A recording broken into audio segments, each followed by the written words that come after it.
Mr. Deputy Chairman, Sir, I extend to this resolution my wholehearted support, though I wish he had extended its scope by incorporating within it two more services, but then I cannot deal with that subject now. You have assured me that the matter will be taken up on a subsequent occasion. I do not know when that subsequent occasion is likely to occur. Sir, I am grateful to the Honorable Minister for some kind words he has said about me in regard to my interest in this subject.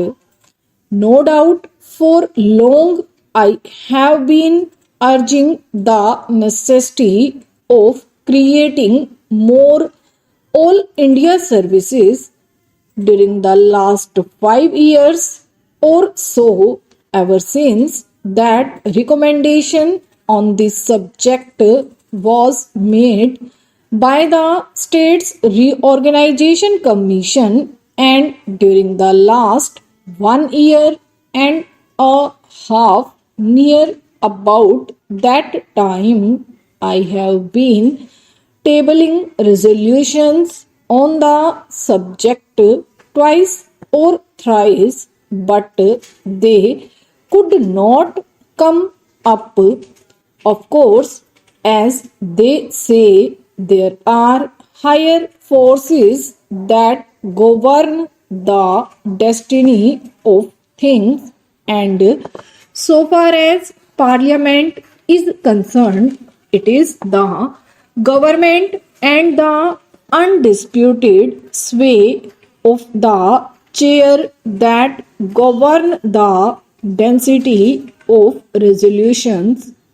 Obviously, it was so ordained that this resolution should come up only now, and that too as a government sponsored resolution. Even as it is, I welcome it most heartily and feel enthusiastic and even jubilant about it.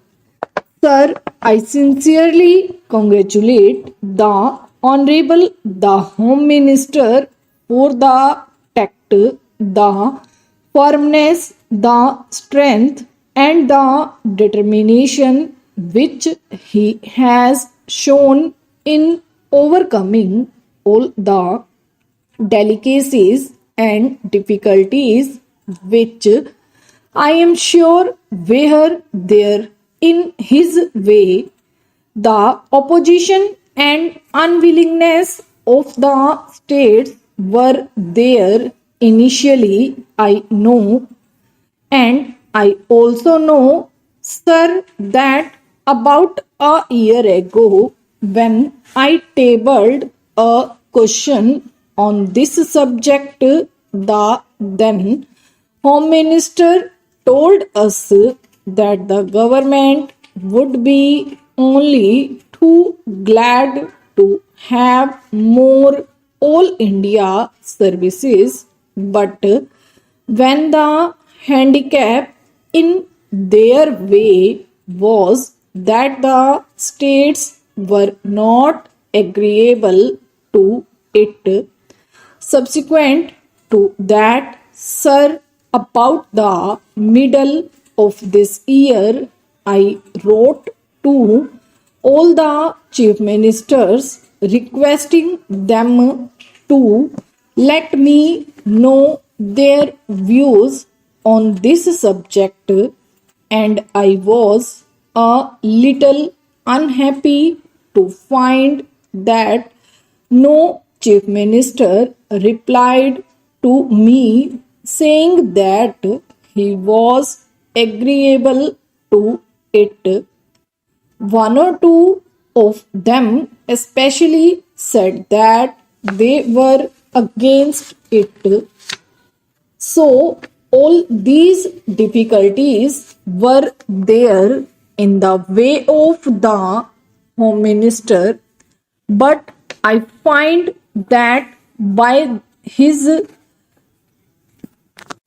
sweet persuasion, he has been able to win over all the chief ministers who, in the conference immediately preceding the last one, agreed to it in principle, and in the subsequent conference they agreed to it.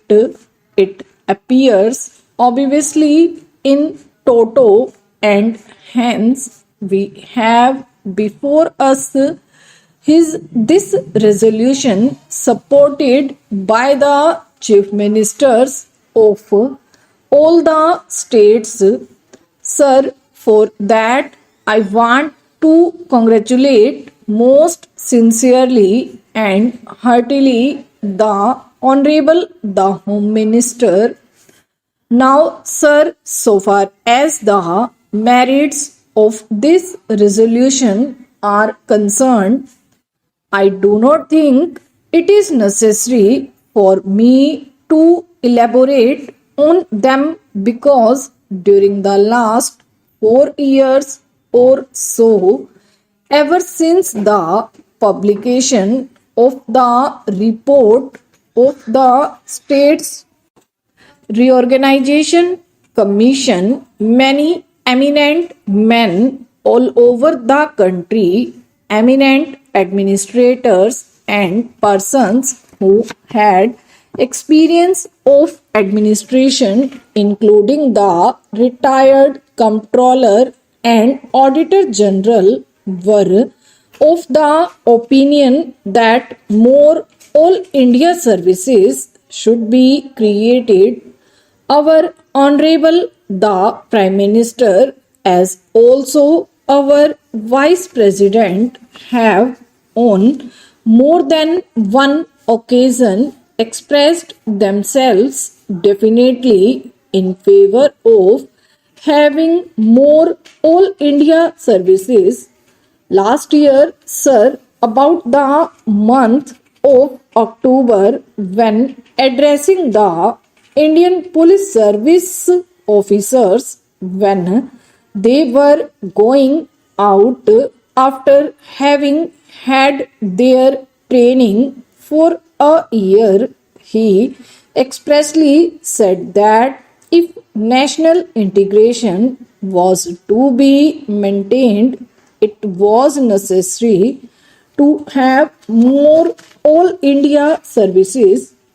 That being so, I think there is not much need for us to emphasize the necessity and the utility for having more all India services. Sir, in the interest of efficiency and also in the interest of integrity, it is absolutely necessary that we should have these three all India services as also some others.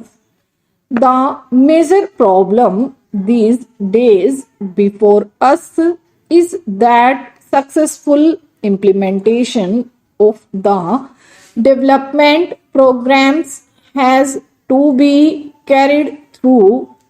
It is not enough that we should have big schemes. It is not enough that we should allocate large sums for the implementation of those schemes, but it is necessary that should have competent personnel to effectively implement our schemes so that in a short time we may be able to carry forward our country to economic prosperity all round. In the past, during the pre independence period, we had quite a number of all India services, but then when we framed our constitution, we dispensed with the others, retaining only two.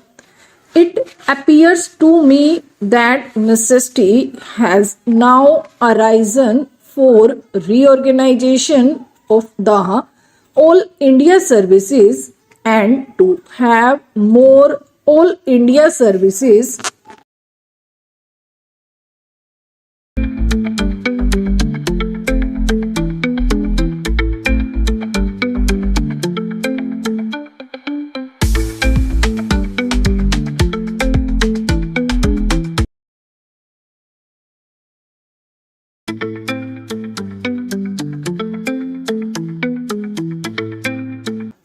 Madam Deputy Chairman, I rise to support the bill which has been moved by the Honorable Minister of State in the Ministry of Home Affairs. This bill incorporates certain sentiments which the country holds so dear as far as the office of president is concerned, and also incorporates the faith of the people in themselves that when they will elect a president, the person who would be occupying the high post would be a person who would have not only the love and affection of the people, but would be, as the Honorable Minister pointed out, a dedicated politician whose whole life is dedicated to the service of the nation before he became the president.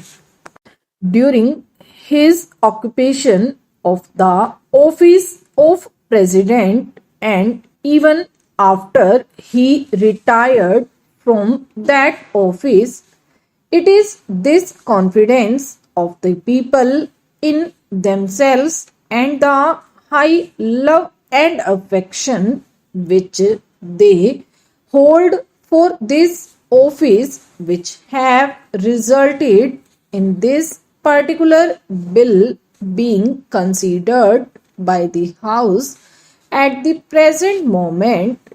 The Honorable Minister has pointed out that the President who has just retired has fulfilled all the requirements which are the basis of this particular measure, and the measure which was passed in 1951. I wish that he had mentioned the last Governor General also, to whom both the measures apply. Whether we may agree or may not agree with the last Governor General on some of the political views that he holds, there can be no two opinions that the last Governor General was also an illustrious son, and in an illustrious son of this country, and deserves all the consideration, all the love, and all respect of the country which are being incorporated in the present measure and were incorporated in the 1951 Act, while therefore fully supporting the measure which is now before the House. I would like certain clarifications regarding the rules that are going to be made for giving effect to the provisions which have been incorporated in the present bill. In the statement of objects and reasons, we are told that a person holding the high office of president has, even after retirement, many public calls on him, and it is therefore considered desirable to provide him with secretarial staff. It is further stated that the bill provides for a staff which may be engaged for the president. Staff might be appointed for him and office space might be provided for him. It is because of this that certain misgivings have arisen in the minds of some of the members, and they want it to be made perfectly clear that the staff will be appointed not only for the ex-president but will be appointed by the ex-president, and it will be his wishes and his desires that will be taken into account when a particular person is being appointed. Also, regarding the office which is engaged for him, his wishes should be taken into account so that he knows who would be a convenient place for him, and he may be to get that place. Another reason for insisting on what I consider to be an important detail is that if the government appoints the staff for the ex-president, then automatically they become government servants because they have been appointed by the government. It may be that in the rules a clarification might be attempted whereby they may be exempted from some of the service conduct rules which are applicable to normal government servants, but even there it will be much better that this should not be left in any doubt, and that these persons that are appointed to assist the ex-president in his secretarial task are appointed by the ex-president himself. They would be the staff of the ex-president and would not be appointed by the government for the ex-president and would not be government servants. This point ought to be made quite clear so that the ex-president has got all the right of determining the service conditions of the people appointed by him, of course subject to the overall limit which has been provided and to my mind rightly provided in the bill.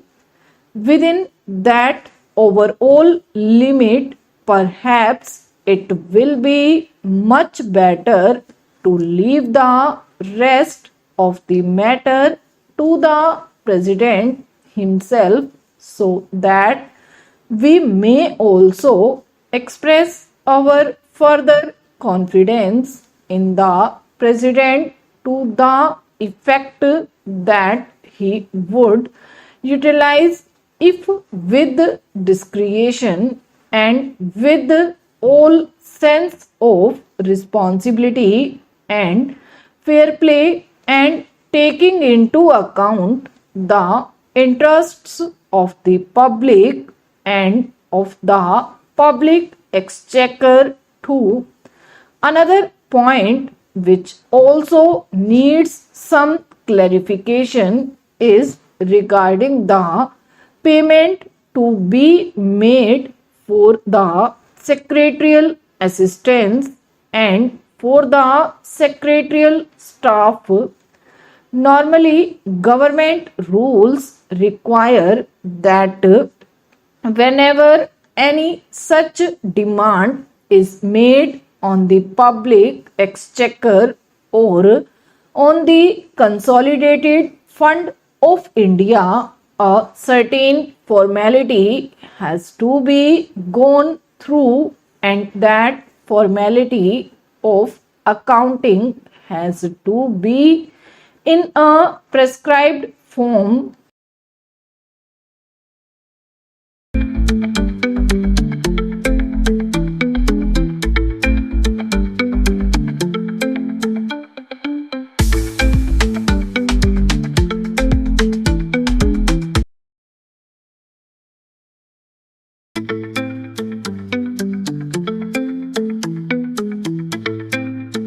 Mr. Vice Chairman, first of all, I must place on record my grateful thanks to the University Grants Commission for the work that they have done for the advancement of higher education.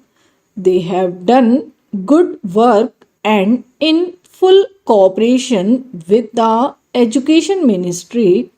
This, I think, must encourage state governments to establish university grants commissions or committees in their respective states. What the country needs most is the coordinated efforts of the autonomous university grants commissions working in harmony with the state governments and university authorities. Coordinated efforts are needed to bring about certain uniformity in the standards of university education.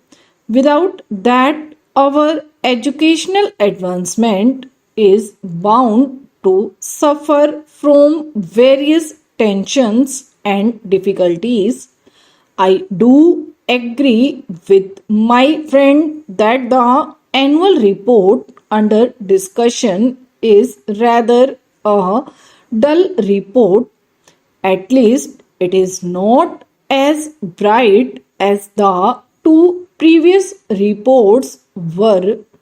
In the previous two reports, the University Grants Commission invited the attention of the nation to certain academic problems, to certain educational needs.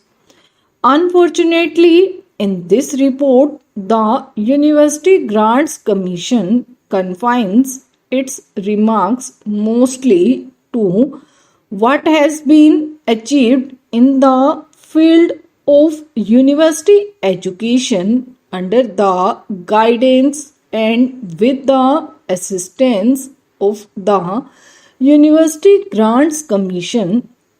However, sir, it is not possible for me to agree with Mr. Santhanam that the University Grants Commission should not extend help to universities for the preservation of manuscripts. Manuscripts are of great importance so far as university libraries are concerned. It is the duty of universities to preserve those manuscripts, and it is the duty of the University Grants Commission to extend to universities the necessary financial assistance for maintaining and preserving the manuscripts in good order.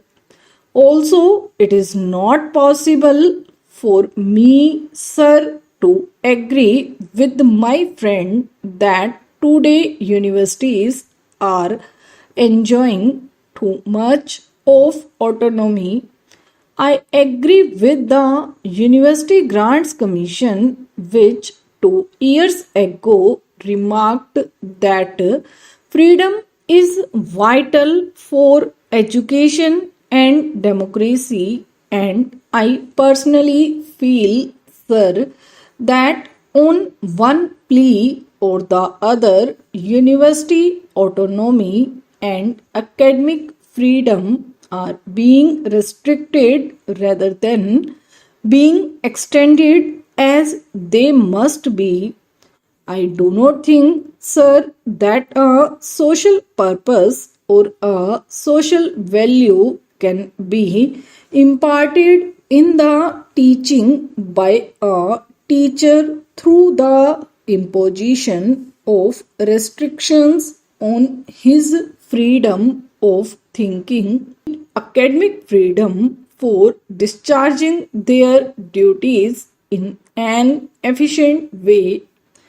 If we take into consideration the affiliated colleges, we will notice that the teachers are subjected to such humiliating conditions that it is not possible for them to discharge their duties to their students, to impart to their students any sense of responsibility or any moral values in their lives. I therefore, sir, feel that it is necessary to be more careful about the preservation of academic freedom to teachers. Sir, we are grateful to the Education Ministry and to the University Grants Commission for upgrading the salaries of teachers in the central universities, yet a great disparity prevails in the salaries of teachers of central universities and state universities and affiliated colleges, and this disparity is causing a lot of heartburning and a lot of difficulties. As one connected with education, I may say that there is not such a marked difference in the quality of teachers serving in the central universities and in the state universities and in affiliated colleges as to justify the great disparity in the salaries of teachers of these institutions. I feel, sir, that we must keep in our mind the remarks of the University Grants Commission made in their earlier annual report with regard to teachers' salaries. We are not only to provide adequate salaries to teachers of affiliated colleges but also to teachers of secondary schools. We must remember, sir, that a great majority of students study in affiliated colleges and the quality of education is largely determined by the quality of work that is done in affiliated colleges. For improvement in the quality of teaching, improvement in living conditions is also very necessary. The University Grants Commission has invited our attention in its report to the appalling conditions in which teachers have to live, but unfortunately, the University Grants Commission has to admit that it does not seem likely that we shall be able to make anything more than the marginal contribution towards this practical need. I feel that the University Grants Commission should pay more attention to the solution of this problem than has so far been paid by it and the Education Ministry, and that the government should not grudge funds to the University Grants Commission for making adequate arrangements for improving living conditions of teachers who are expected to train the citizens of the country. Sir, in the University Grants Commission report, it is maintained that rupees 12,000 should be granted to every affiliated college for the welfare of the teaching staff, and that efforts should be made to provide them with quarters, and that too in the vicinity of the college where they teach.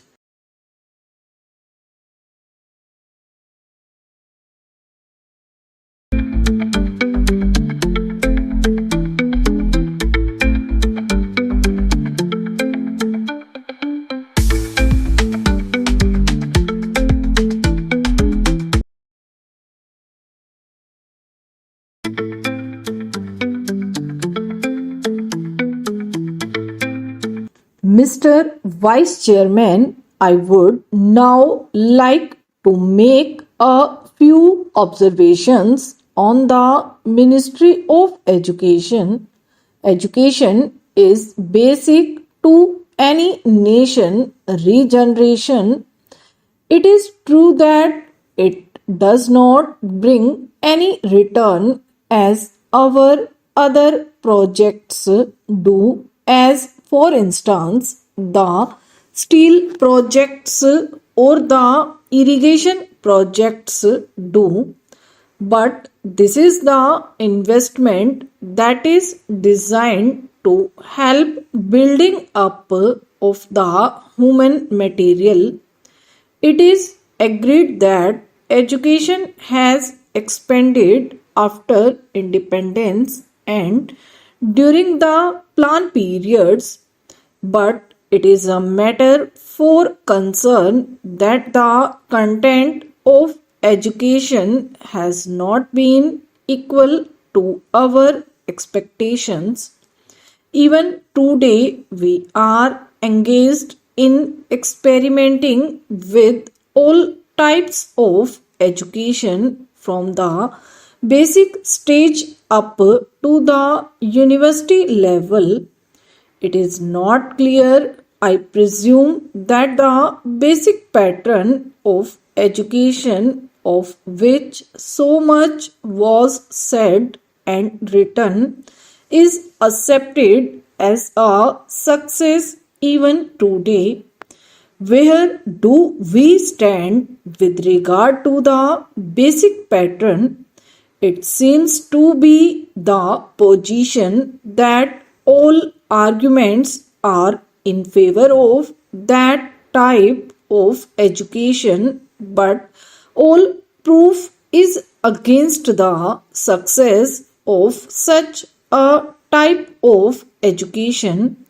Where does the government stand with regard to this type of education? We swore by the basic type of education because it was discovered by the father of the nation.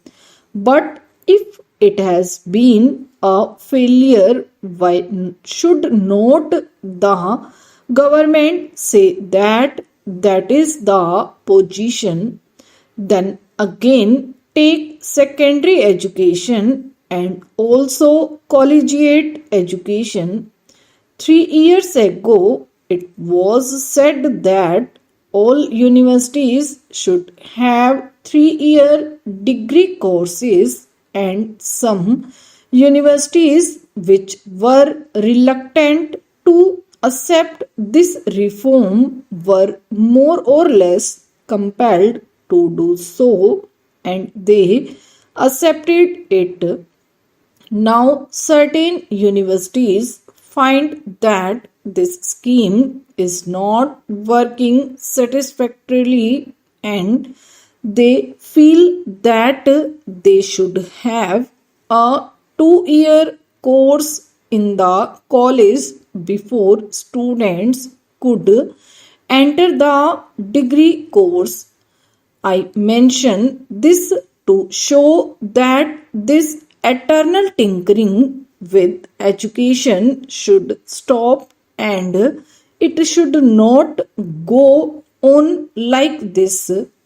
This uncertainty is not only with regard to the main objective of education, the main structure of education from the primary to collegiate level, but also with regard to the courses of studies and also with regard to the language or medium of instruction.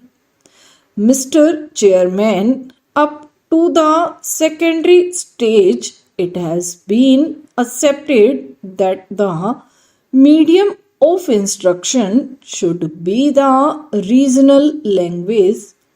The National Integration Council, however, stated that if universities are to exchange professors, if they have to develop freely, then there should be the common medium of instruction, namely English and Hindi.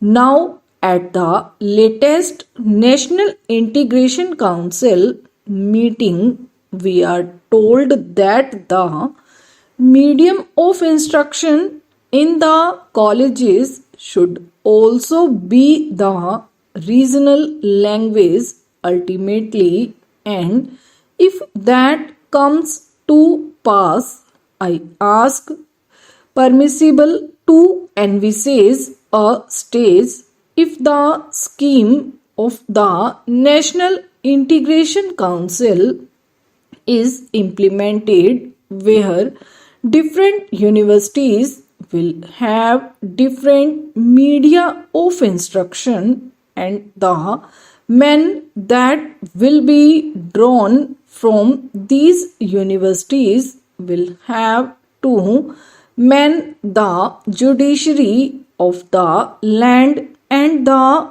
all India services, but they will not be able to serve in a state other than the one in which they were educated. How can integration be achieved? We are working at cross purposes. It is time that a high power body was appointed to hammer out a national scheme of education having integration as the basic aim and to implement it systematically. The present method of meddling at every stage of education, the present climate in which we are not clear about the medium of instruction at different stages is causing concern to the parents, to the pupils, and weakening the country in the process. This is a major problem at this stage of the development of the country. Then, Mr. Vice Chairman, I would pass on to the Ministry of Transport and Communications. According to this ministry, we are to build a system of national highways, provincial or state highways, an integrated system of communications from the village upwards, but the central government is concerned with the construction of national highways. It is good to have a fine system of national highways. It also serves as a physical link for integrating the nation. It is good, but this planning of construction of national highways without regard to the development of railways and the development of industries in the regions in which the highways are proposed to be constructed will be something beyond our means at the present moment. Assuming that we have a network of national highways, are they to be put to immediate use? Are they good investments? Unless you have industries, small, big, or medium, coming along the highways, unless they assure you a fair return for the investment, it is not desirable to have a system of highways for the sake of mere transport of passengers. In other words, we should have a scheme of priorities for the national highways so that they can be looked after. Stop.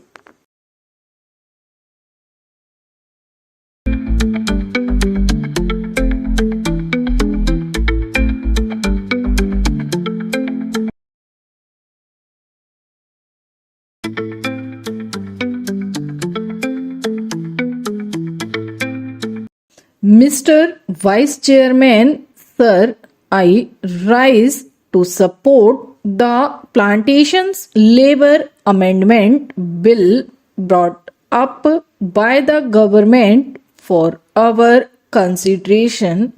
Sir, the said plight of millions of toiling people who sweat on various plantations in the country to earn valuable foreign exchange for us is really too much to be expressed in words.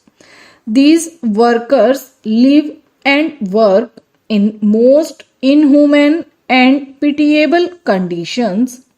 These plantations include tea, coffee, cinchona, rubber, etc. And as we know, tea alone is one of the major foreign exchange earners of our country. But, sir, it is indeed most regrettable that, notwithstanding a lapse of 34 years since our independence, these workers who earn crores and crores of rupees by way of foreign exchange have to live in most miserable conditions. They live in houses that are most insecure and collapse frequently, and when these workers die as a result of these collapses, their guardians or their dependents do not get even due compensation for the loss that they have to bear. Unhygienic living in distant and far flung areas, compounded with lack of medical and educational facilities, make their life utterly miserable. These plantation workers have to live in abject poverty like slaves of their employers.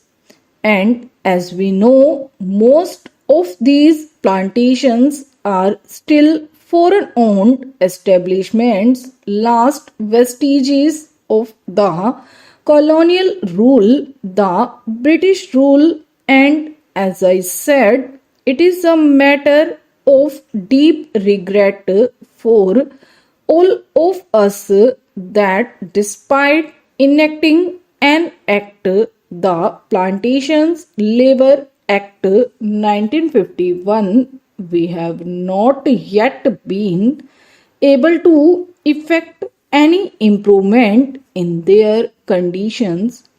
I think the employers alone are not responsible for their miserable condition.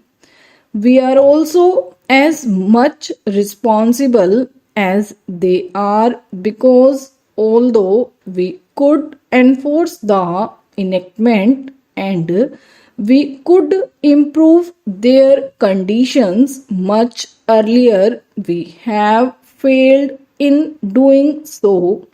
Sir, on the 9th May 1973, this House, the Rajya Sabha, decided that a joint committee should be appointed to look into the desired amendment and put up a draft as early as possible for our consideration.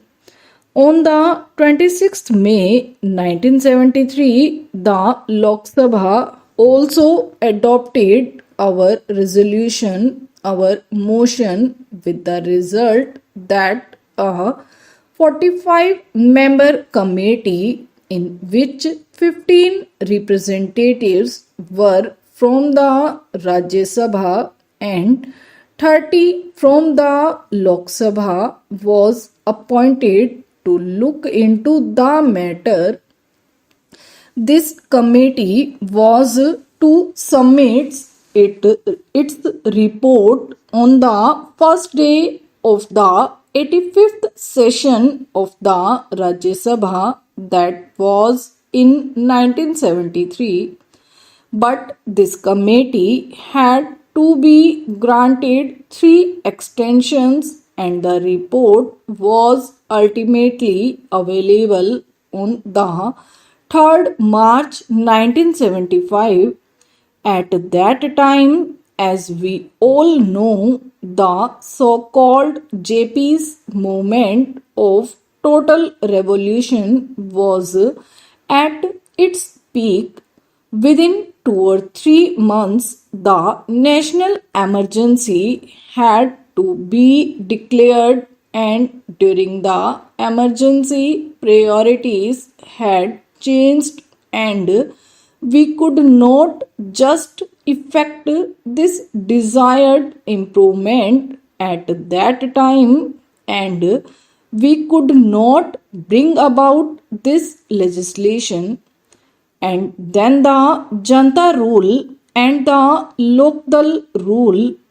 For 30 months, they were in power, but they too, although they try to pose to be the champions of the downtrodden and the workers, failed to deliver the goods, and that is why today we are going to consider the report of that committee that was presented to the government in 1975.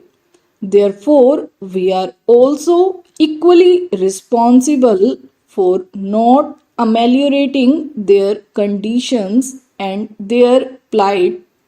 The committee had to consider 120 memoranda giving views and suggestions from various unions and associations, and 59 witnesses appeared before the committee, and that committee itself came to the conclusion that in various areas, even the barest minimum facilities, such as arrangement for supply of wholesome drinking water, latrines, urinals, provision of qualified doctors, had not been provided, though these amenities are a must under the Act.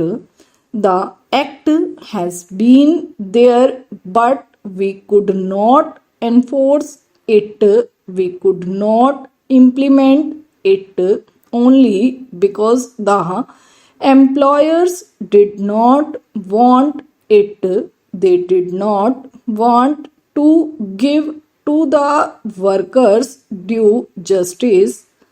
Inadequacy of punishments that are awarded under the Act is one of the main impediments standing in the way of implementation of various welfare measures. Courts generally take a lenient view of the offences under the Act, and they let off the employers who are offenders with lighter punishment, which generally amounts to a fine of rupees 100. So, the committee suggested amendment section 36 of the Act. An employer is required to section 36 of the Act. An employer is required to provide these workers living accommodation, but generally, in spite of the fact that the government gives loans and subsidies to the employers for construction of houses, progress in regard to these constructions is very poor. As I said earlier, very unhygienic and insecure houses are there where these people have to live. Even compensation to the workers in the event of house collapse is not given.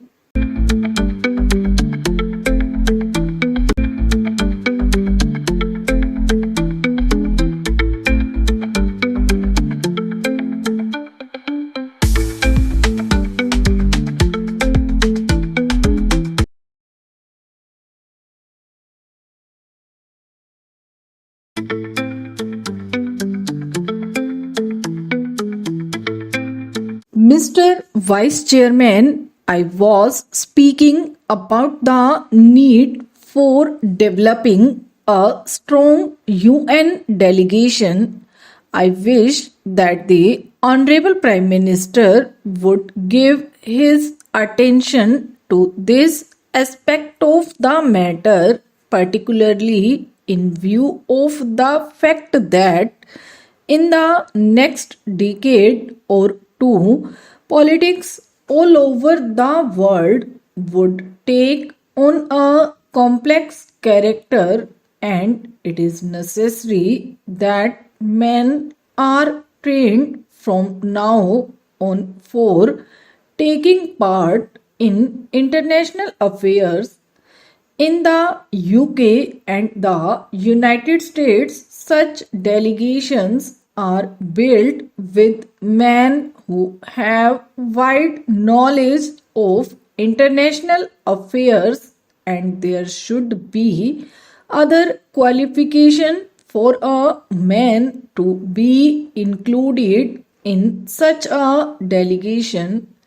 In this connection, I should also like to mention that it is time for government to develop sound conventions regarding the conduct of foreign affairs.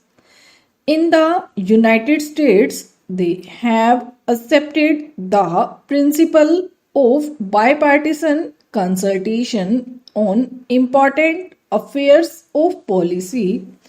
For example, when President Kennedy stood for election, President Eisenhower, even during the period of the conduct of the campaign of President Kennedy, kept him informed about major developments in foreign affairs.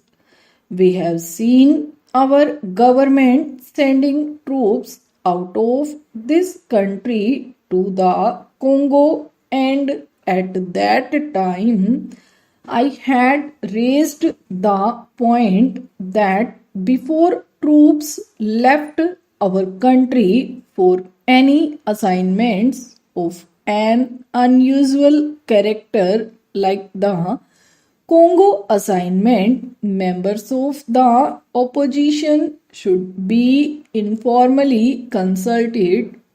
There will be no question of any leakage of information whatever if leaders in the opposition are consulted on important aspects of foreign policy.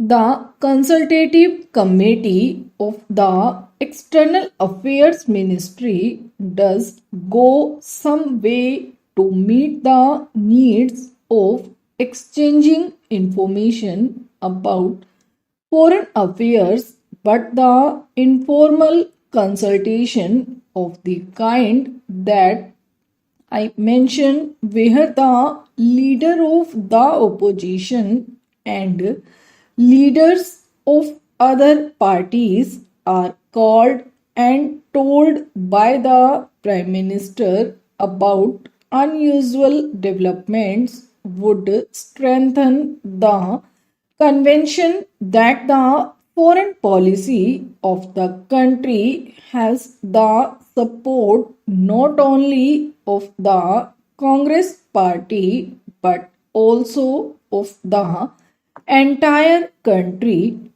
I was speaking about our external publicity, and it is a subject on which I think I can speak with some confidence, as I have been an old time newspaperman in this country. The material which is sent out to foreign countries is extremely scrappy and useless. There is included in these messages some statement of what this minister was saying somewhere. We are trying to give publicity to ministerial activities, and it is inevitable that some such publicity should be given because ministers are in charge of the government, but one abroad does not get a real idea of what is happening in the country. I would like to suggest for the consideration of the External Affairs Ministry that they should send a fortnightly assessment of what is happening in India, written dispassionately, not to please a minister or to highlight something that he has done, but to give an objective assessment of what is going on in the country. In the old days, when the British government was in existence, such fortnightly reports used to be sent by various state governments, and I think a beginning can be made in that direction in this matter. The other point I would like to suggest is that publicity is a complicated and technical matter. The Foreign Service, as it is constituted today, does not have sufficient training in publicity. The Estimates Committee, which went into the demands of the External Affairs Ministry, mentioned about the methods of training which have been adopted, but since our foreign service men are not trained in publicity work, and one sees, for example, that a lot of confusion has arisen in the United States over Ambassador Nehru's statement. I think the External Affairs Ministry might well set up a committee of members of parliament who are conversant with external publicity and some newspapermen to advise the External Affairs Ministry from time to time. I do not think that the committee will ask for information which is confidential or secret, but they can assist the newspapermen. There are a handful of competent men who would be willing to serve on the committee in an advisory capacity. They would be able to tell the External Affairs Ministry what should be done in order that our news publicity abroad is better.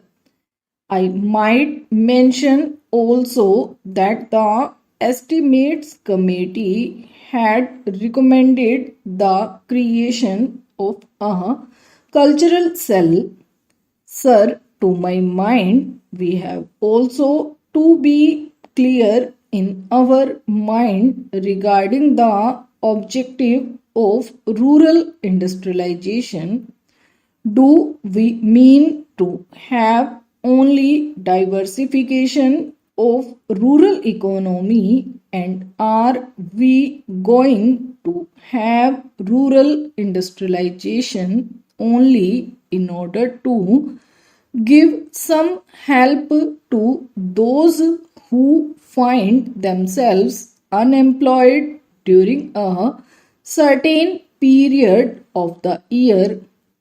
Are we aiming at utilizing local resources and meeting local needs through diversification of rural economy, or have we a more fundamental objective in mind when we are trying to industrialize the rural areas?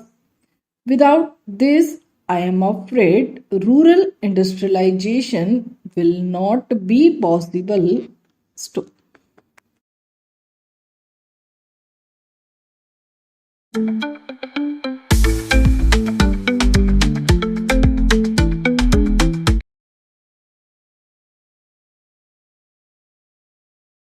If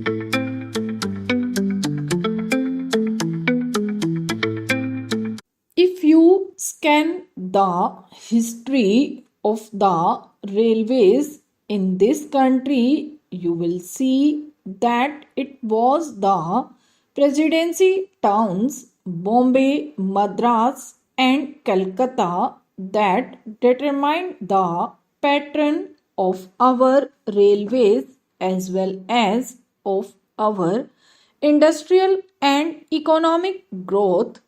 The British, when they landed in this country, established trading centers called forts. In Madras, it was Fort St. George. In Calcutta, it was Fort St. Williams. And in Bombay, it was merely a fort, and there was one in Surat also. It is these trading establishments which determine the pattern of government, the pattern of administration, and every other pattern under the British regime. They constructed the railways, they established the industries, they located their armies with reference to these three presidency towns. This idea of the presidency towns determining the pattern of our social structure, industrial advancement, and the system of our railways still persists. That is the mental lag that is hampering the vision of the Planning Commission, the Railway Board, and the Railway Ministry.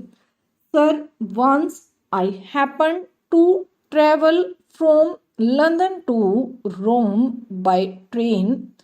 Another time I had to travel from Moscow to Leningrad by train. Nowhere did I find on the continent of Europe lines of varying breadth. It is all a uniform gaze.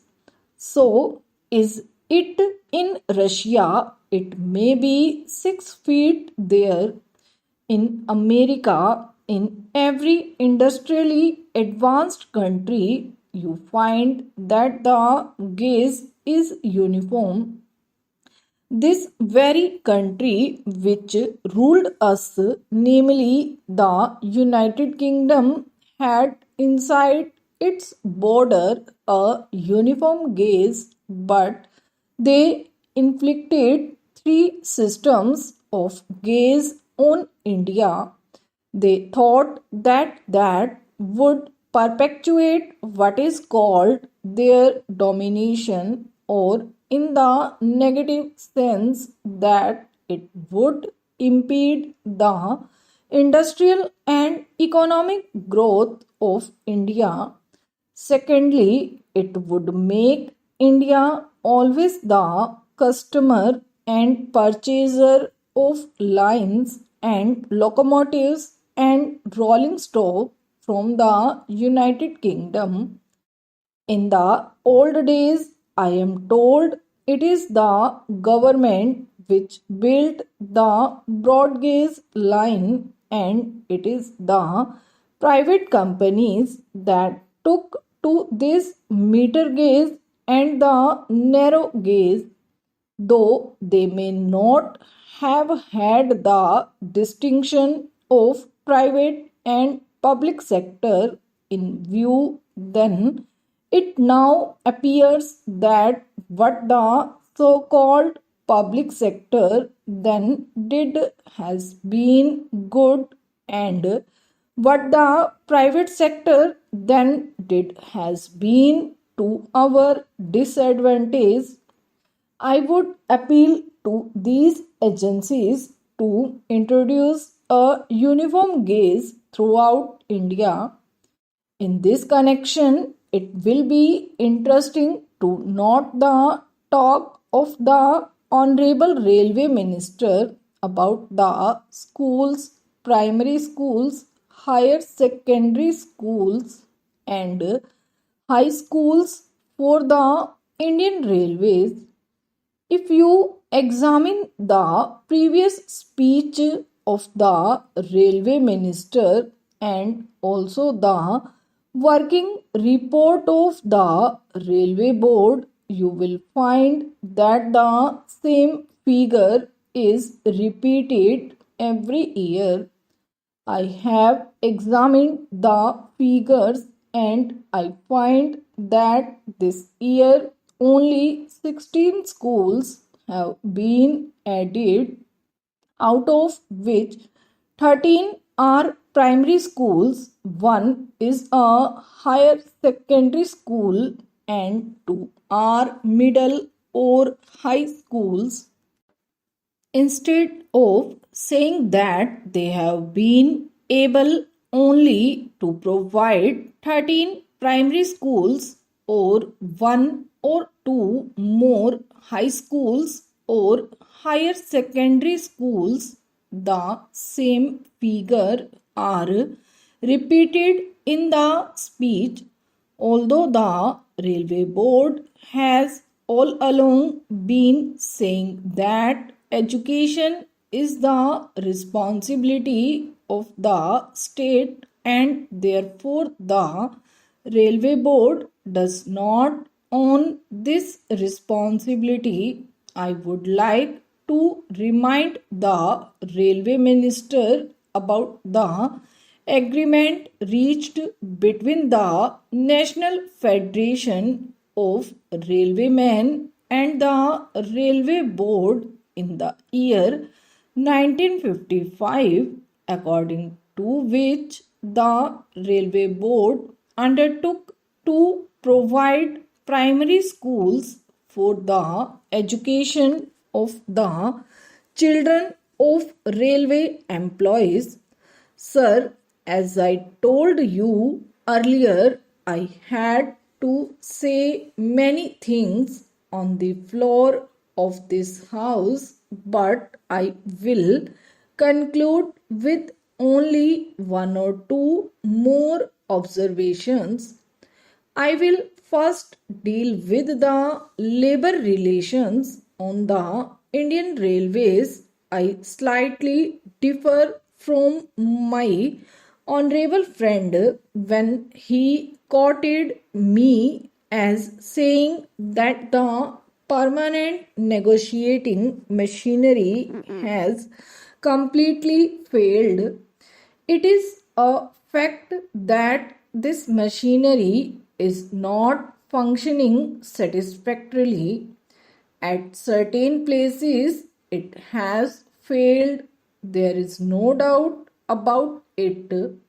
But I would say in this house, most frankly, that at the board's level, this machinery has been working successfully, but this is not the position so far as the zonal railways are concerned. I do not say that in all the zonal railways it is so, but in certain zonal railways or in most of the divisions of these railways it has failed. I was expecting that the railway minister would examine the working of this machinery in all the railways. What is the greatest defect in this machinery? This machinery suffers to the extent that at the board level, if there is difference of opinion between the railway board and the railway labor, no arbitration machinery is provided to settle the disputes. The provision in this machinery is that as and when an occasion arises, an ad hoc tribunal would be set up by government.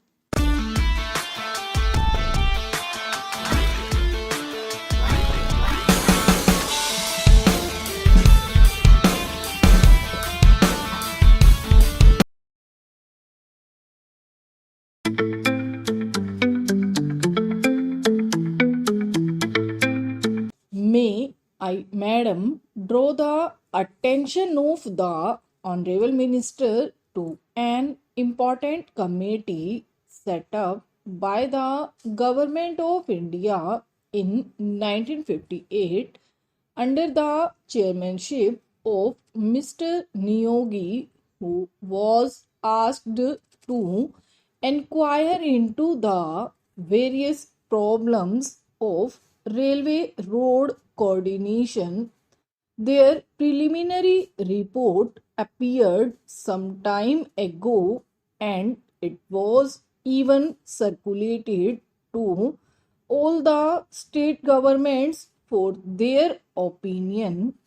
But to my regret, I have to say that the work of this committee has been very much hindered as a result of the indifference and, may I say, callous negligence on the part of the state governments as well as on the part of the ministry concerned in taking up this question and in pursuing it so that we may be able to have a clear and comprehensive picture of the transport situation in the country. Now, railway transport, like any other mode of transport, is suffering under a major handicap. The handicap being that we do not know, nor does the Railway Ministry know what the exact quantum of transport requirement in the country is and what the rising demand in which the railways are expected to cater to in future. Certain targets which have been worked out in the third plan have been given to us. In the second plan, we were given certain targets, but unfortunately, Madam, may I point out that all those targets were either gross underestimates or exaggerations. Throughout, we have seen that we have not been able to have a well coordinated and progressive development of the transport system and, in particular, the railway system in the country. So, anything which suggests today will have that kind of air of unreality without knowing fully or adequately what exactly the transport needs in the country, or we are not in a position to discuss or dilate upon the problems of the railways or the transport itself. Madam, last year when I was speaking on the budget, I pointed out that there had been planning of some sort, but within this planning, there had not been sufficient planning in the functioning of the administration. There has not been planning in carrying out the various phases of the program. initiated in the plan or in the budget, frequently we come across the statement by the Honorable Minister that the railways have not been able to fulfill certain things. I went through the pages of the budget papers and also the speech of the minister.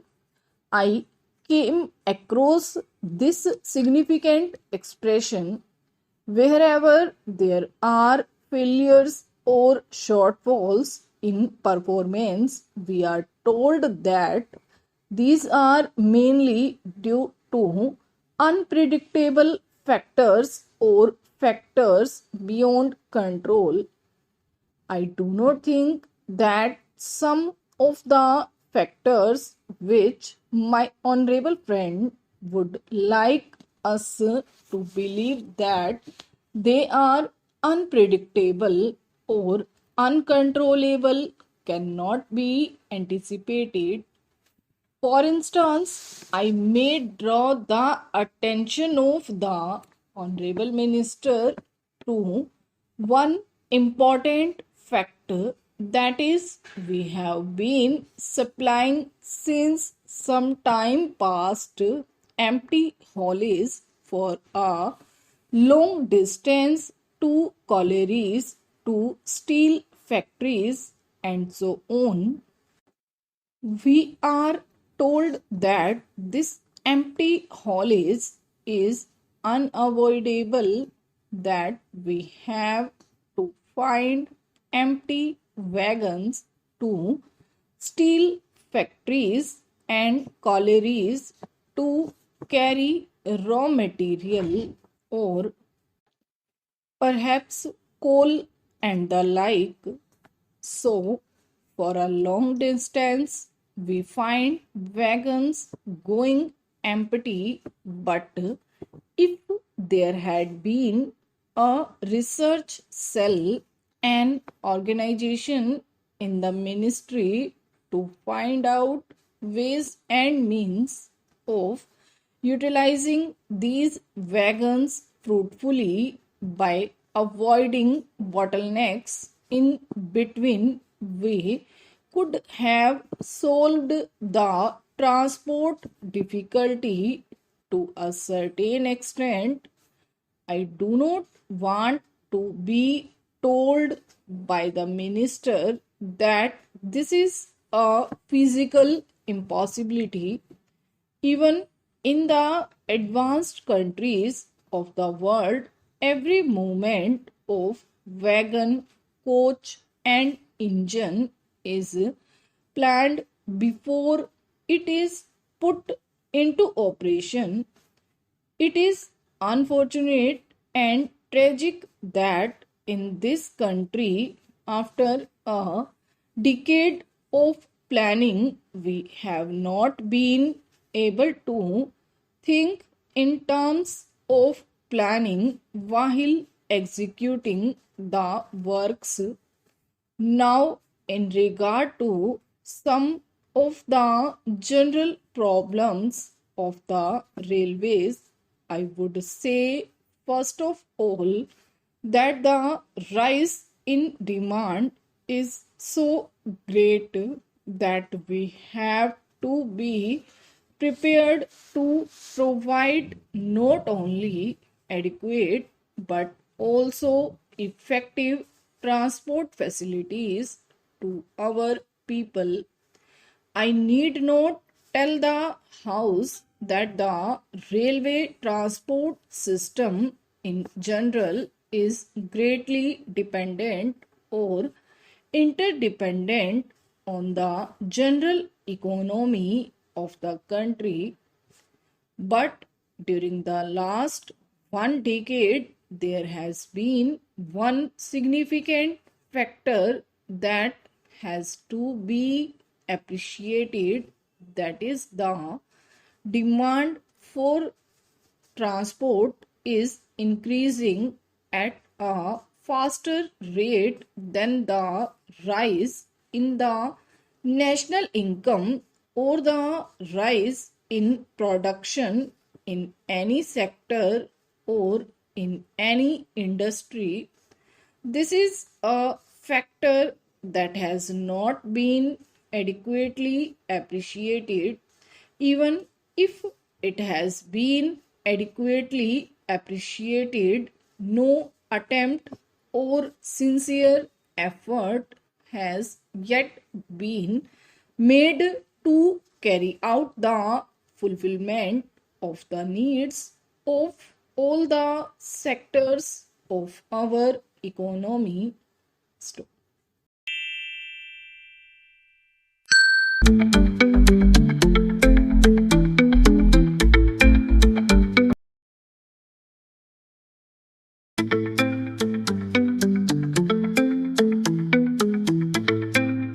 Madam Deputy Chairman, the main question for consideration of this House is whether the increase in the passenger fares and in the freights that has been proposed by the Railway Minister should have the support of this House or not. I have been listening with some interest to the speeches so far made, and they are all unanimous on one point, namely that there should be no increase, particularly so far as the second class passengers are concerned. What we have to decide at present is that those friends who have emphasized their opposition to this levy have also said that in view of our developing economy, in view of our developing industrialization, in view of the fact that there is a greater demand for passenger traffic as well as goods traffic, we have to develop our railway system. We have to see that we increase our lines. We have also to see that we double our lines. We have also to see that the production of by locomotives, wagons, and coaches is increased with greater rapidity. Otherwise, we will not be able to meet the demand of the developing economy. It is also agreed that according to the recommendations of the pay commission, we all feel that our workers, our laborers are entitled to DA, which will be to the tune of rupees 12 crores. There are no two opinions about it. It is also demanded that so far as amenities to the workers are concerned regarding their privileges and concessions or the repairs to the stock are concerned, there is very urgent need that we should see that our workers do not strain themselves. An engine driver should not be asked to do work for more than 12 hours. Similarly, others in the railways should also have further concessions so far as leisure, rest, and leave are concerned, it is also agreed and it has been emphatically stressed on all hands that the second class passengers are not getting amenities which they should get. The greater portion of the income comes from the second class passengers, and the position is that they are not getting their dues by way of rest and comfort which are necessary for them.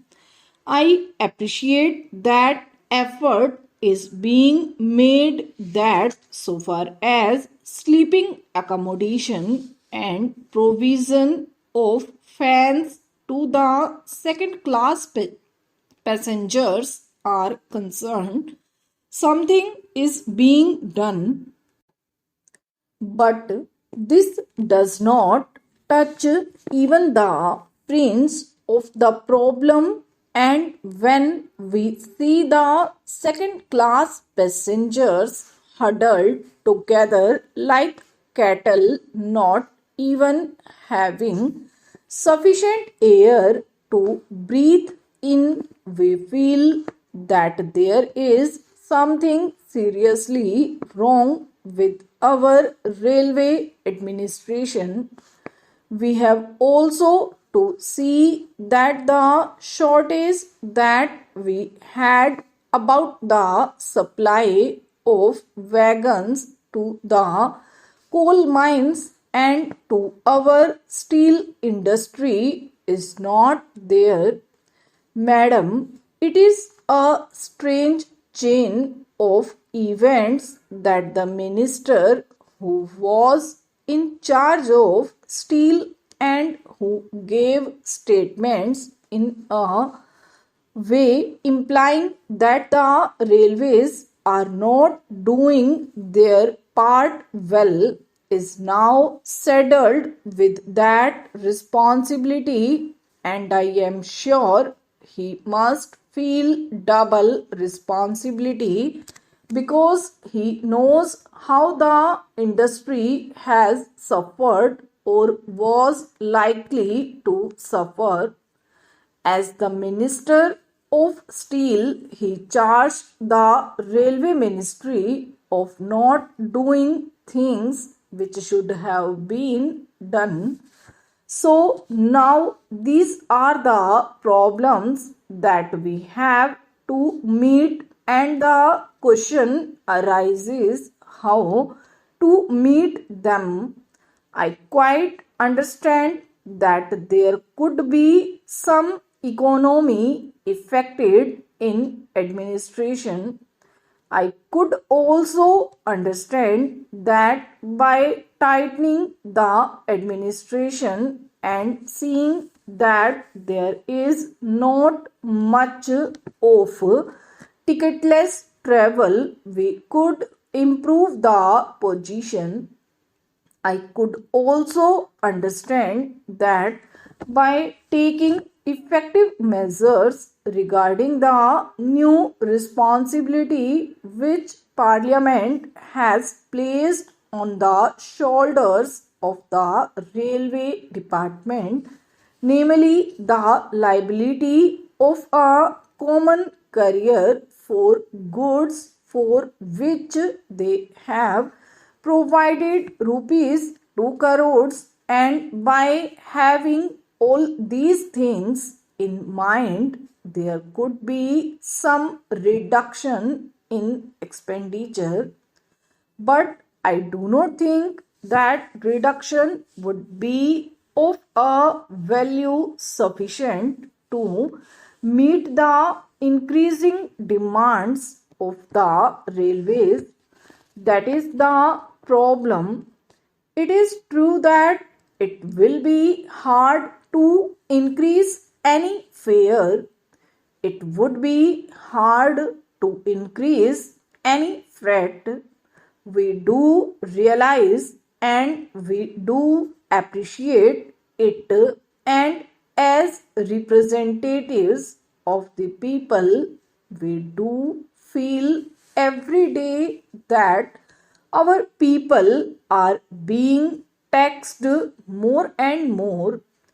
As regards Fred, madam, my own view is that so far as food articles are concerned, this proposal should be modified just as there has been a modification in the case of giving encouragement for exports and in certain other respects. Similarly, I feel that so far as food articles are concerned, the proposal should be modified, and on the other things, these threats may continue as proposed. In this way, the danger that has been pointed out by honorable members, and to a certain extent correctly, that if the prices of food articles go up, that would create difficulty, would be avoided.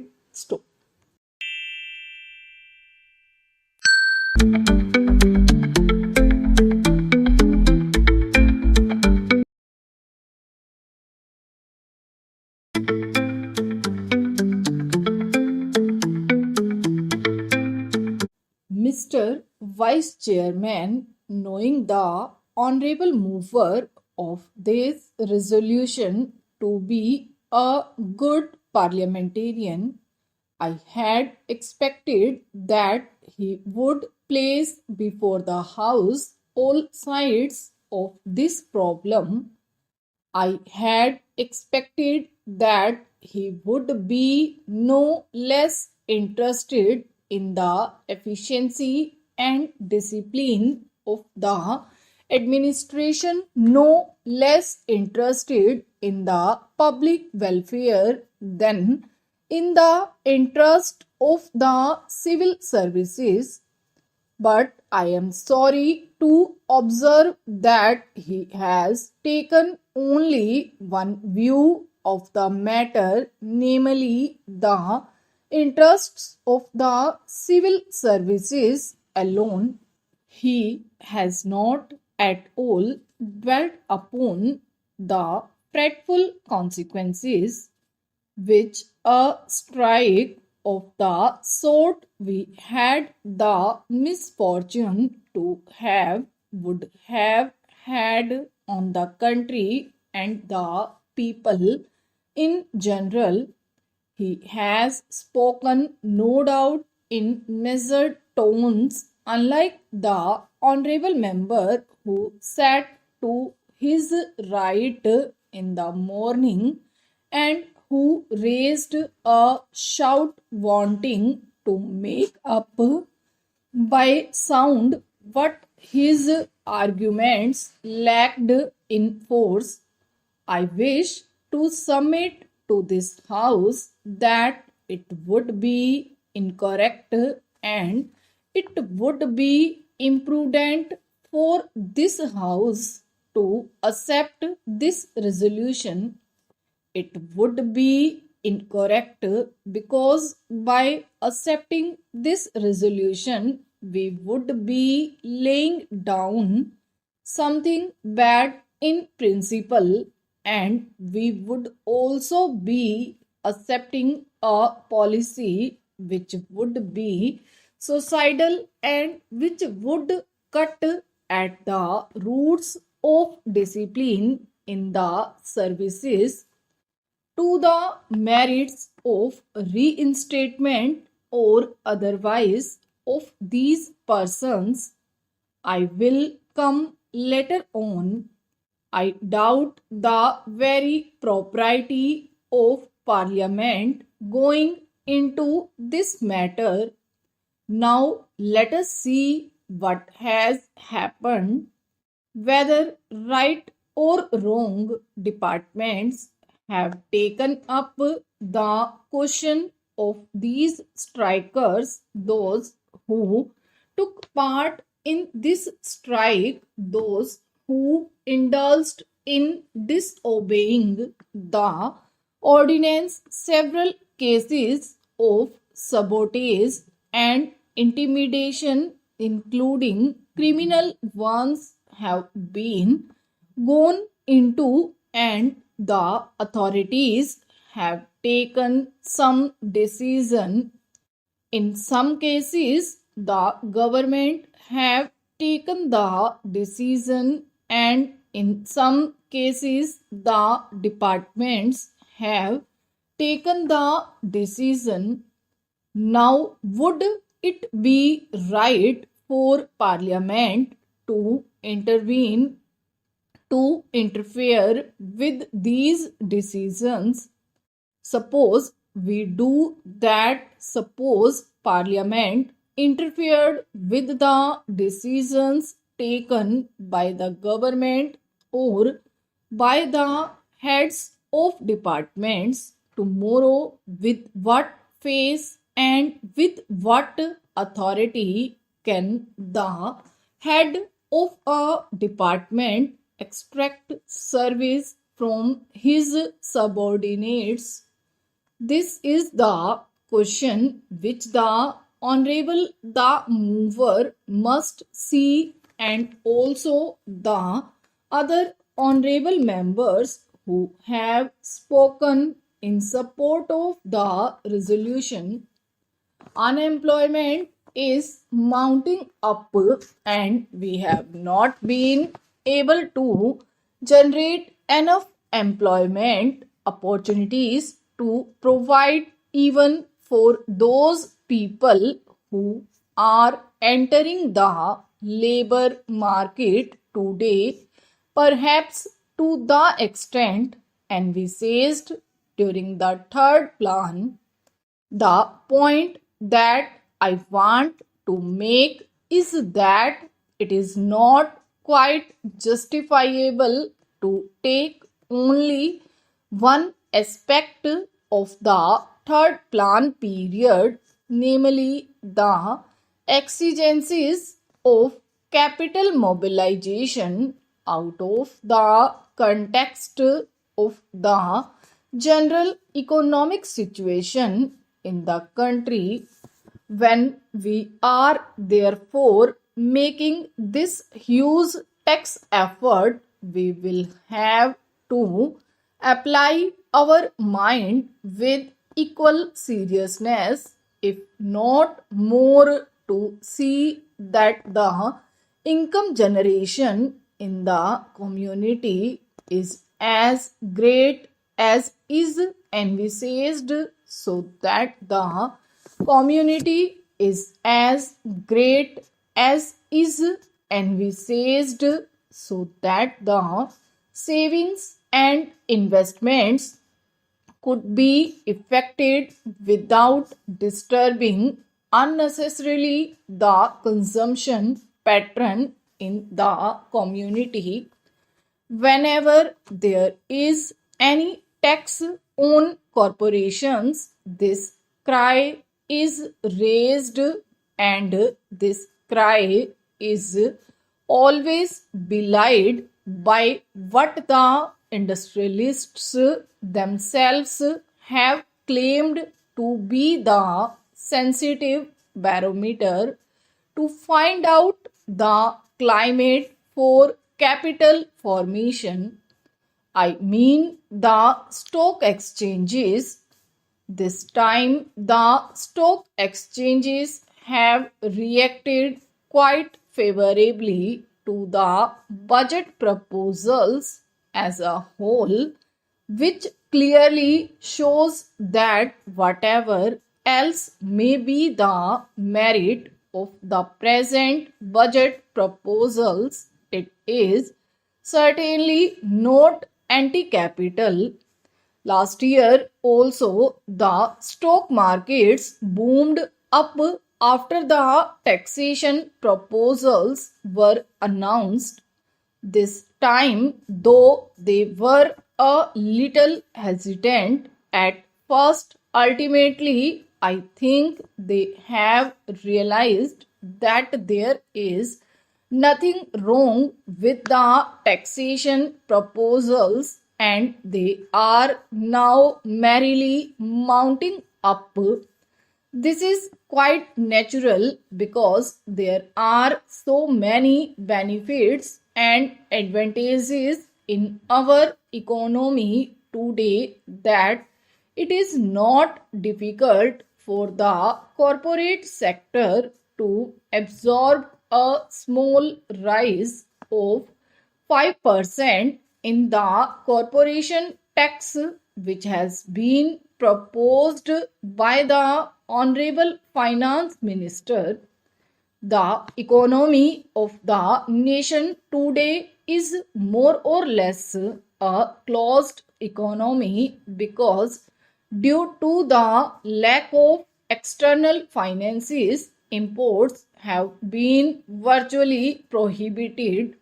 There is a lot of planning in the country which makes risk bearing rather unlikely, and because of the regulation of the economy, internal competition is also not very great. The risk bearing capacity, which is claimed by the industrialists, really for getting large profits and large yields on their investment, is almost non existent in our economy today. Our markets are expanding very fast and the money generated is much more than the production of commodities, with the result that there are shortages is almost every commodity. It should not be difficult for the industrialists to absorb the small rise of 5% in the corporate tax.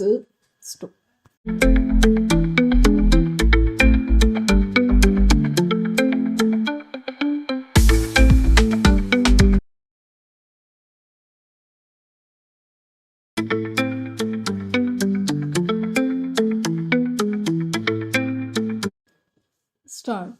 Mr. Vice Chairman, Sir, the Plantations Labour Bill 1973 was introduced in the Rajya Sabha on the 6th March 1973. Then it was referred to a joint committee of both the houses, and this joint committee submitted its report in 1975. Now we are discussing this bill today after 6 years of the submission of the report by the joint committee. Hence, the bill would not be able to deal with the present day expectations of the workers of the plantations. The original act in regard to the plantation labor, namely the Act of 1951, itself provided various welfare measures for the plantation labor, but unfortunately, the planters nonchalantly violated all these provisions for welfare measures. The main question, therefore, is the question of implementation of the provisions of the Act. Mere amendments will not improve the position. There is no provision in the present bill also as to how these measures, these provisions can be implemented and what the government is thinking in terms of implementing these provisions. In most cases, even the government officials who are deputed for the purpose of inspecting the gardens, they themselves side with the planters. If government officers themselves side with the planters, where is the remedy? Hence, we should devise ways and means and adopt measures so that the provisions which are made in the Act and the present bill, are implemented properly. Sir, the provisions in the present bill fall far short of the expectations of the working population in the plantations. In the present bill, it has been suggested that the acreage of the plantations in regard to which this act will be applied will be reduced to 5 hectares, but this is also not sufficient, because under this also the owners, the planters, will take shelter and many of the plantations will still remain uncovered. This should be further reduced to 2.5 hectares. So far as compensation for house collapse is concerned, it has been said here that if the occupant of a house is directly responsible for the collapse, he will not be entitled to compensation. Under this provision, sir, the employers will take shelter and deprive many workers of getting compensation. Sir, it is known to everybody that the plantation industry is the biggest foreign exchange earning industry. The productivity of this industry in India can increase only if the labor are contented. Contented labor alone can improve the efficiency and productivity of the plantation industry. So, the need of the hour is not to bring such piecemeal legislation.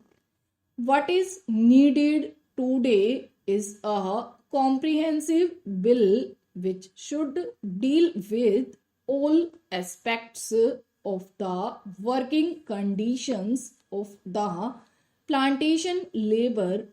The need of the day is to introduce such a bill where workers will have full participation in managing the gardens, and this plantation industry should be nationalized immediately.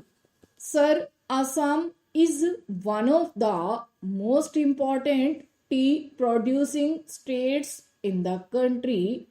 There, formerly, the tea gardens were owned by the Britishers. Now, the Indians have purchased those gardens.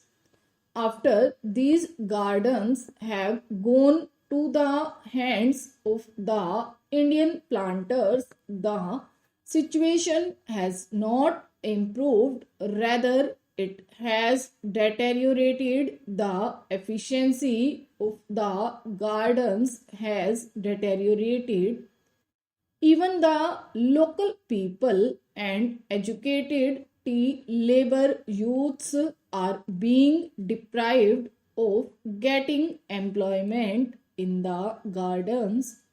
Therefore, steps should immediately be taken to nationalize this industry. Here, sir, I would like to inform the House that in 1978-79, the ruling Janata Party in the Assam Assembly had adopted a resolution unanimously for nationalization of tea industry in Assam.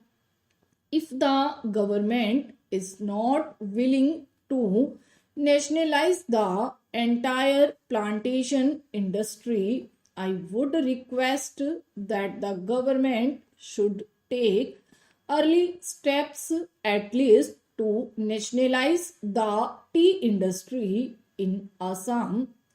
It is a very vital matter for the economic self sufficiency of Assam state, and it is very important from the point of view of increasing efficiency and productivity of the gardens also. I would like the government not only to pass this amendment bill, which I have risen to support, but also to ensure its implementation as best as it can, otherwise getting it passed and keeping a copy of it in the library or elsewhere will not improve the conditions of the plantation workers. I want proper implementation, proper enforcement of the law, and I want that desired amenities and facilities should be provided to these workers, and it should be ensured that employers do provide these amenities. When this question of joint committee was taken up in this house, our late friend Mr. Bhupesh Gupta was there, and he also voiced his feelings and said that these plantations should be acquired by the government. These are generally foreign owned establishments, and they are the centers, at least in Assam, of anti Indian activities. These plantations deserve to be taken over by the government as early as possible. Start.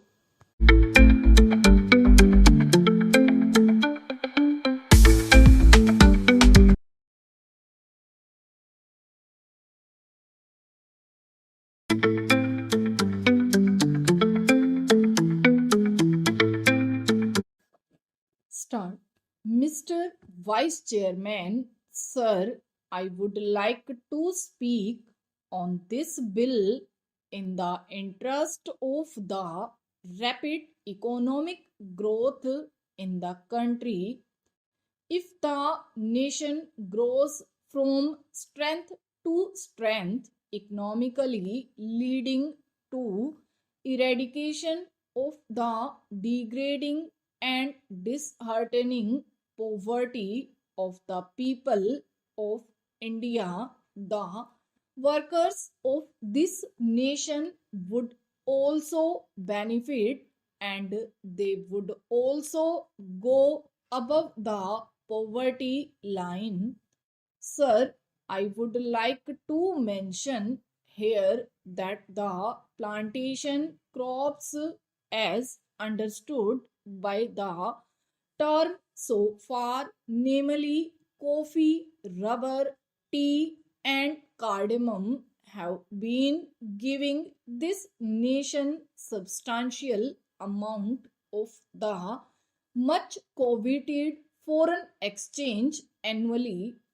It must be noted that coffee exports alone have given our country during the last 5 years over rupees 1000 crores in foreign exchange by way of export earnings and export duties.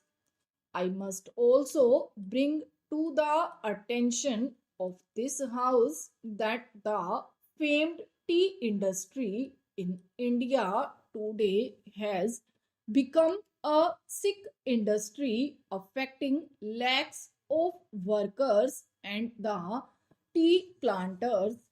Sir, we ought to know that in the agricultural sector, the plantation labor is the best organized one and is getting nearly the same treatment, facilities, and amenities like the industrial labor.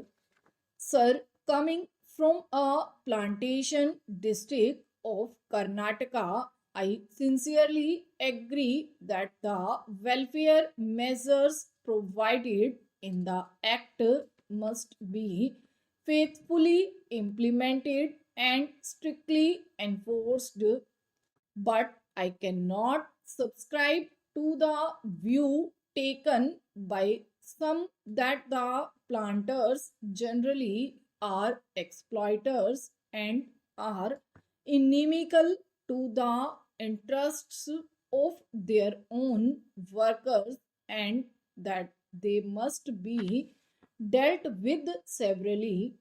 Sir, most of the planters of today are educated and they know that contented labor is conducive to productivity and peace in the estates and therefore would like to provide all the welfare measures and amenities to the workers. Sir, I would like to point out some of the very draconian, discriminatory, and invidious urban directed amendments made in the Plantation Labor Amendment Bill 1973. Sir, the Plantations Labor Act is sought to be applied now even to holdings of 5 hectares and above, employing 15 persons and more. Originally, in the bill brought before the Joint Committee, it was sought to be applied to holdings of 6.5 hectares and above. It would be realistic to make an amendment to the present bill to raise the size of holdings from 5 hectares to 6.5 hectares. Sir, we must bear in mind the economic viability of small plantations of 5 hectares and the financial capacity of the small planters to fulfill the obligations cast on them to provide housing and creche facilities. Those small planters, in some cases, are unable to provide themselves with houses and medical care as good as those intended for their workers in the bill. I am sure that good many small holdings will go into liquidation, unable to bear the burden when the prices fall, as in the case of tea today. I would emphatically say that clause 13 is not only draconian but discriminatory, and it is most harsh and killing to the farming community of India whose hands feed and clothe the people, poor and rich. Sir, I strongly feel that the punishment with both compulsory fine and imprisonment is too severe for violation of a welfare legislation covered by the Act.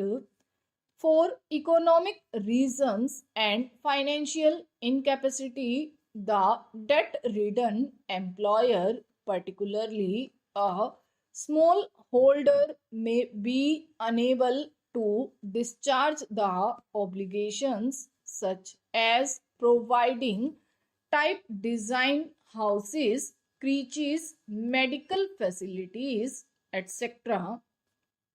In such cases, there is no point in sending the landholder to jail and collecting a fine from him for every day of default.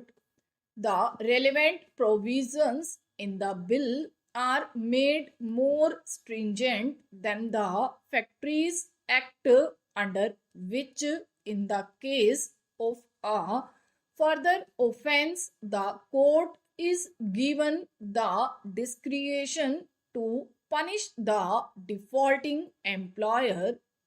But in the proposed amendment, the word used is shall instead of may, which makes it mandatory on the court to impose imprisonment as well as fine.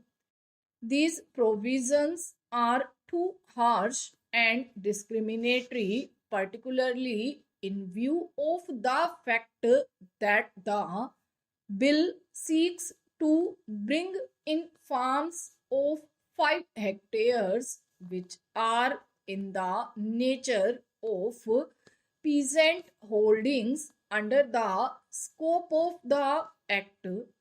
Sir, I would like to ask the government of the people, for the people, and by the people, in the name of the farmers of India, why it wants to treat a farmer as a criminal and to be imprisoned for such an offense, while it does not do so for a factory owner of a city.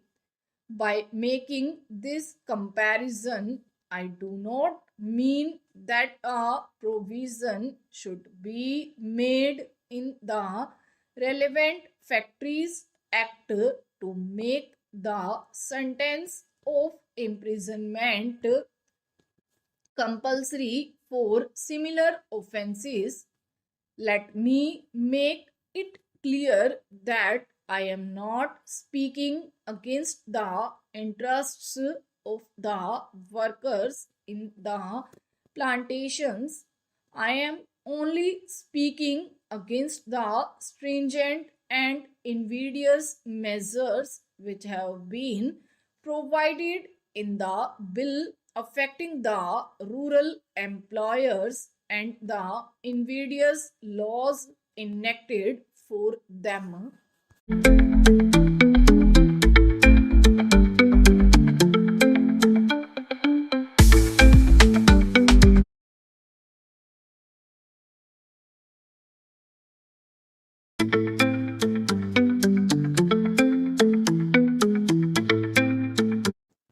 Start.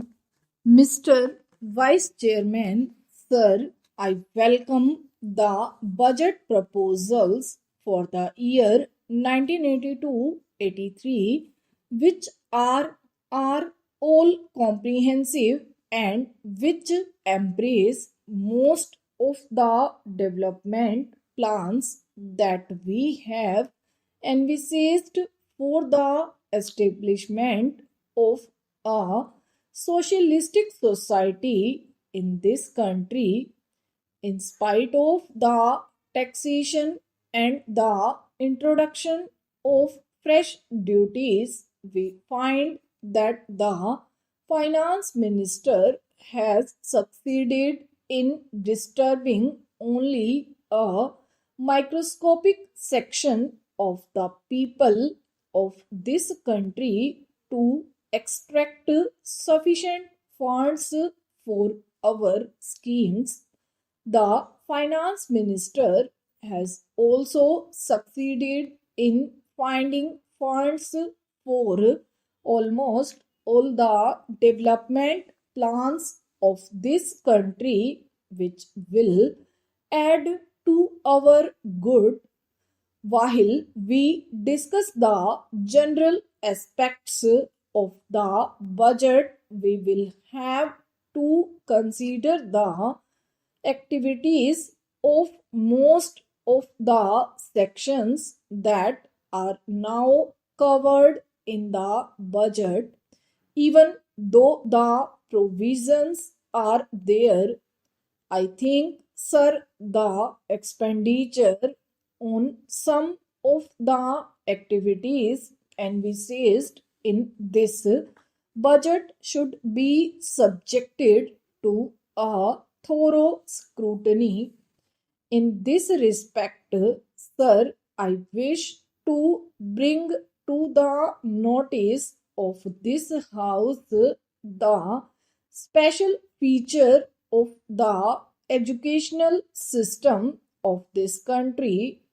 Some of the members have mentioned something about the educational system of this country, have remarked that the allocation of funds is not adequate and that the provision should be revised according to the needs of this country.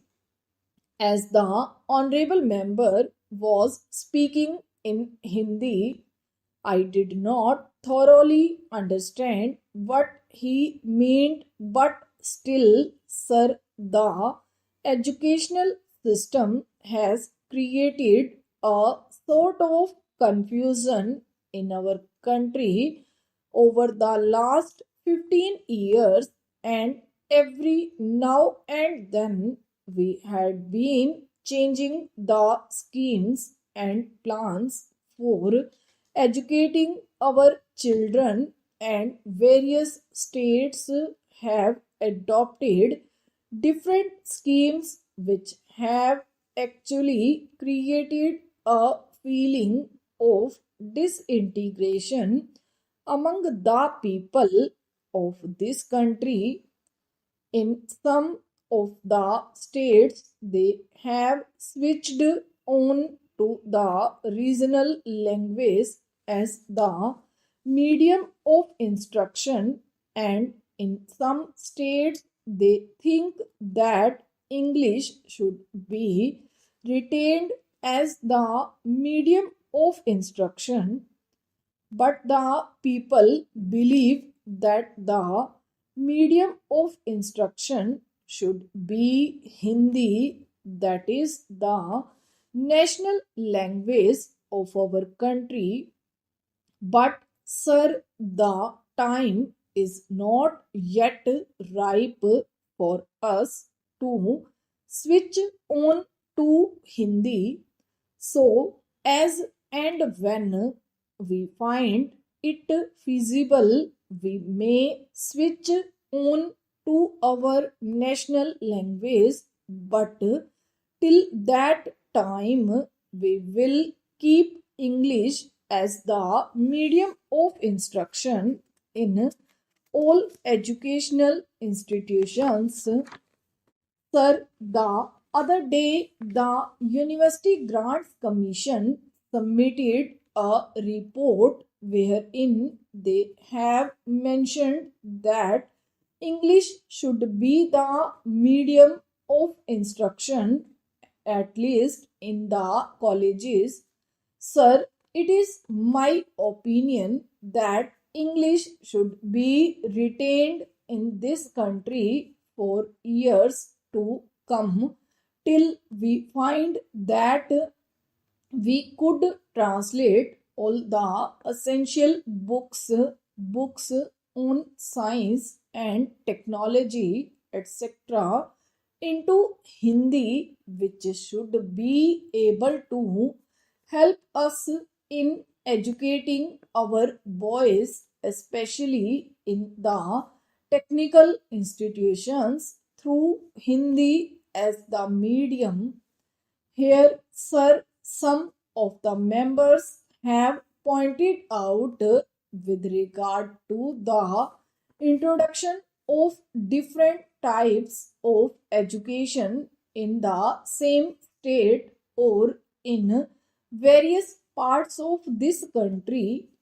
We find that a majority of the children of our country are educated in the basic system, which brings out, as far as I know, second class citizens in this country who are to be governed by the boys who are sent to the public schools. Most of the children of the Haves are sent to the public schools and they are imparted expert training, and when they come out they are definitely superior to those boys who undergo this basic system of education. If this basic education is considered to be the best for the development of our country in the socialistic way, we will have somehow or other to find some better means of imparting education whereby they will be able to compete with the students who are now undergoing training in the public schools. Unless we do it, we will be creating, as I previously mentioned, a second class of citizens in this country. I hope the authorities who are concerned with the planning of education in this country will review their schemes according to the suggestions that I have put forth now. In the same way, sir, our country is mainly depending on our agriculture and industries for the development of our economy.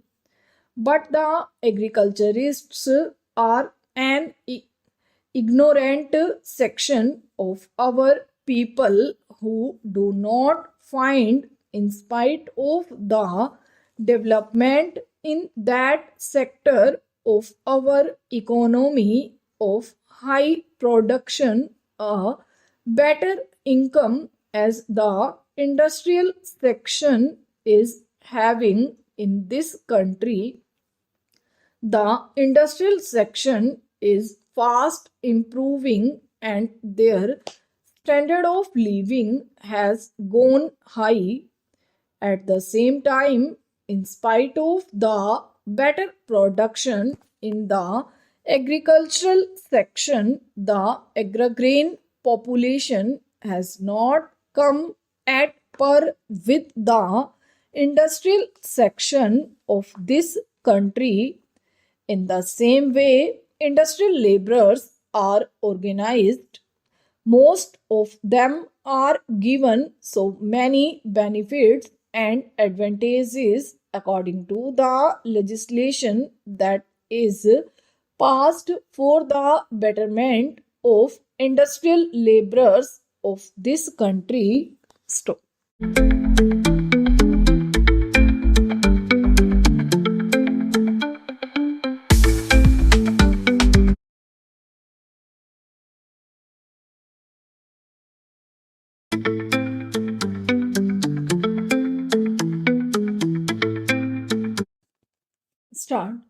Madam Deputy Chairman, I welcome this opportunity to make a few observations during the discussion on the finance bill.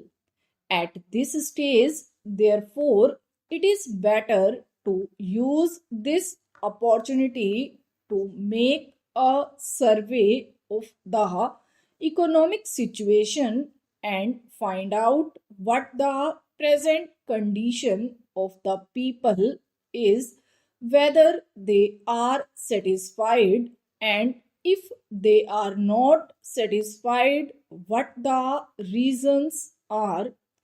I feel this responsibility is greater today when the American aid is likely to be reduced, and therefore we have got to stand more on our own legs.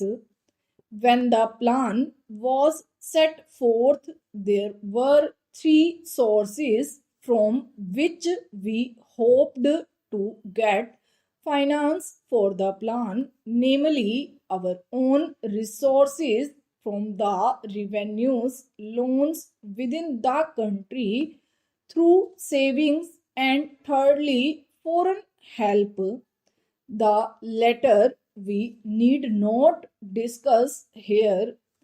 If we study the accomplishments of the plan and the resources that it has been possible to raise, we cannot deny that our expectations have not been fulfilled, and we have therefore to find out the reasons which have led to that situation. Here, incidentally, I would like to touch in a sentence or two the entire theme of the speech of Mr. Bhupesh Gupta.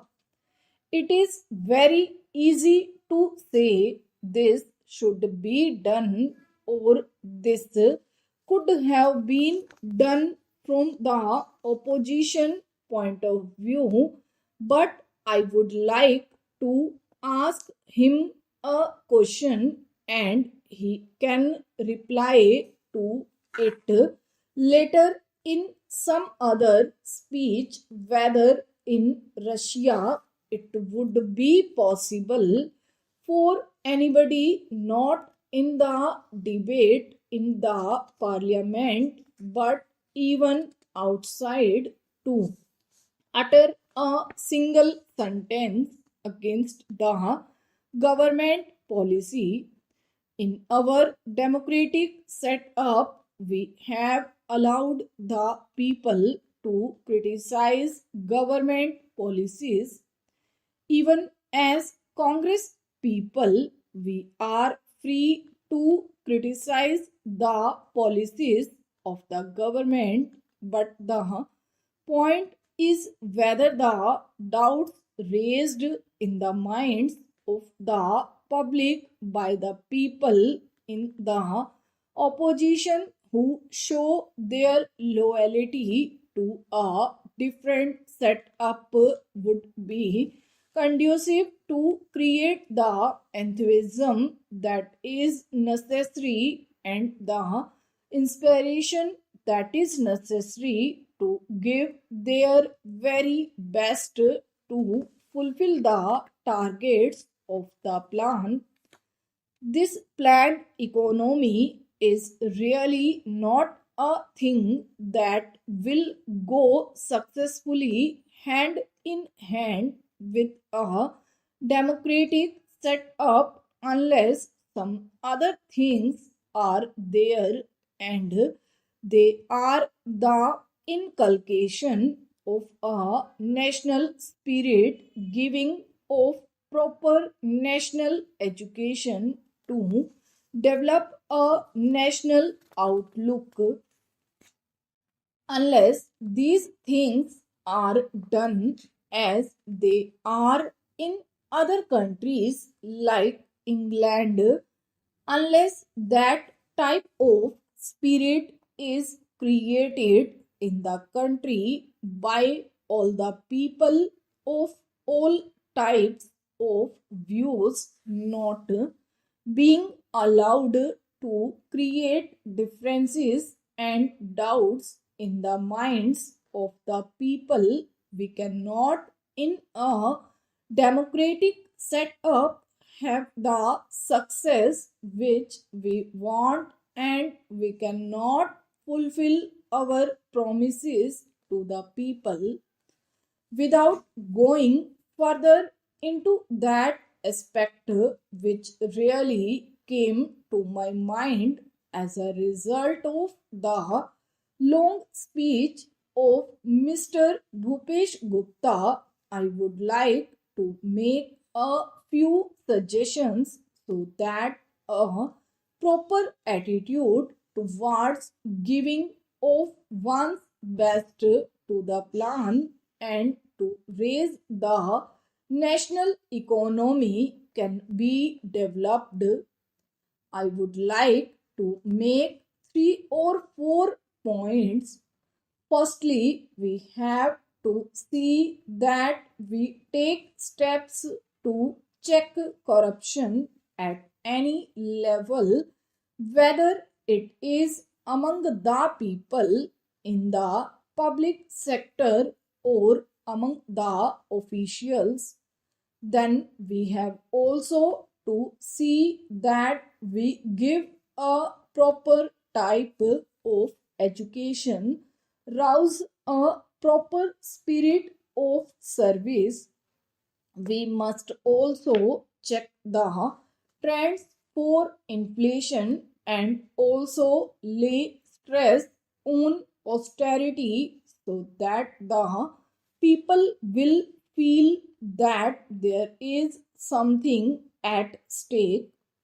I would not like to take much time of the house. The main problem in our country is the growing population, and in spite of all the efforts that are made to raise the standard of living and raise production, etc., the results are not as easily perceptible as they should have been. That is a separate problem by itself, but in spite of that, it is possible for the government to show better results if the government were to undertake immediately and see that some of the promises that are made, the acts that are passed, and the plans that are drawn up are properly implemented. I have been seeing this lacuna in the present position. Now the government have started a new ministry called the Coordination Ministry. It was very necessary because the plans of the different ministries sometimes were likely to go contrary to each other's aims. I do not want to go into details. For instance, take the question of the promotion of export. A commodity may be exported, but the price of that commodity in the country to the consumer may go on rising. Who is to see to that?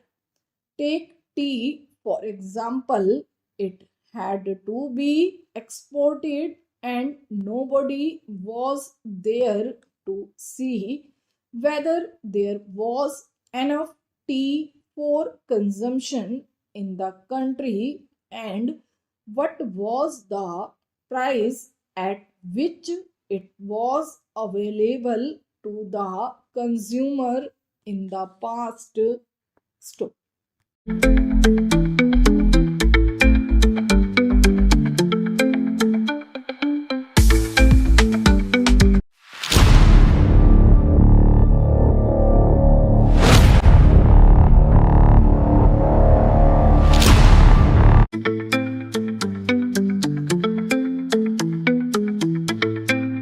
Madam Deputy Chairman, I rise to participate in this discussion not with a view to ventilate particular grievances or to secure concessions and relief in the taxation measures. I am one of these who believe that there is no justification for additional taxation unless the conditions laid down by the Taxation Inquiry Commission are complied with. It was a commission presided over by no less a person than Dr. John Mathai, one of our illustrious finance ministers, and it laid down that there was no justification for any additional taxation unless we complied with two or three conditions. One condition was that whatever tax was realized was being properly spent, that there was no wastage or superfluous expenditure being incurred. The Commission had pointed out that out of every rupee that was being raised by the government, 60 paise were being spent on administration and about 20 paise were being spent on social services, including education, etc., and the balance for other things.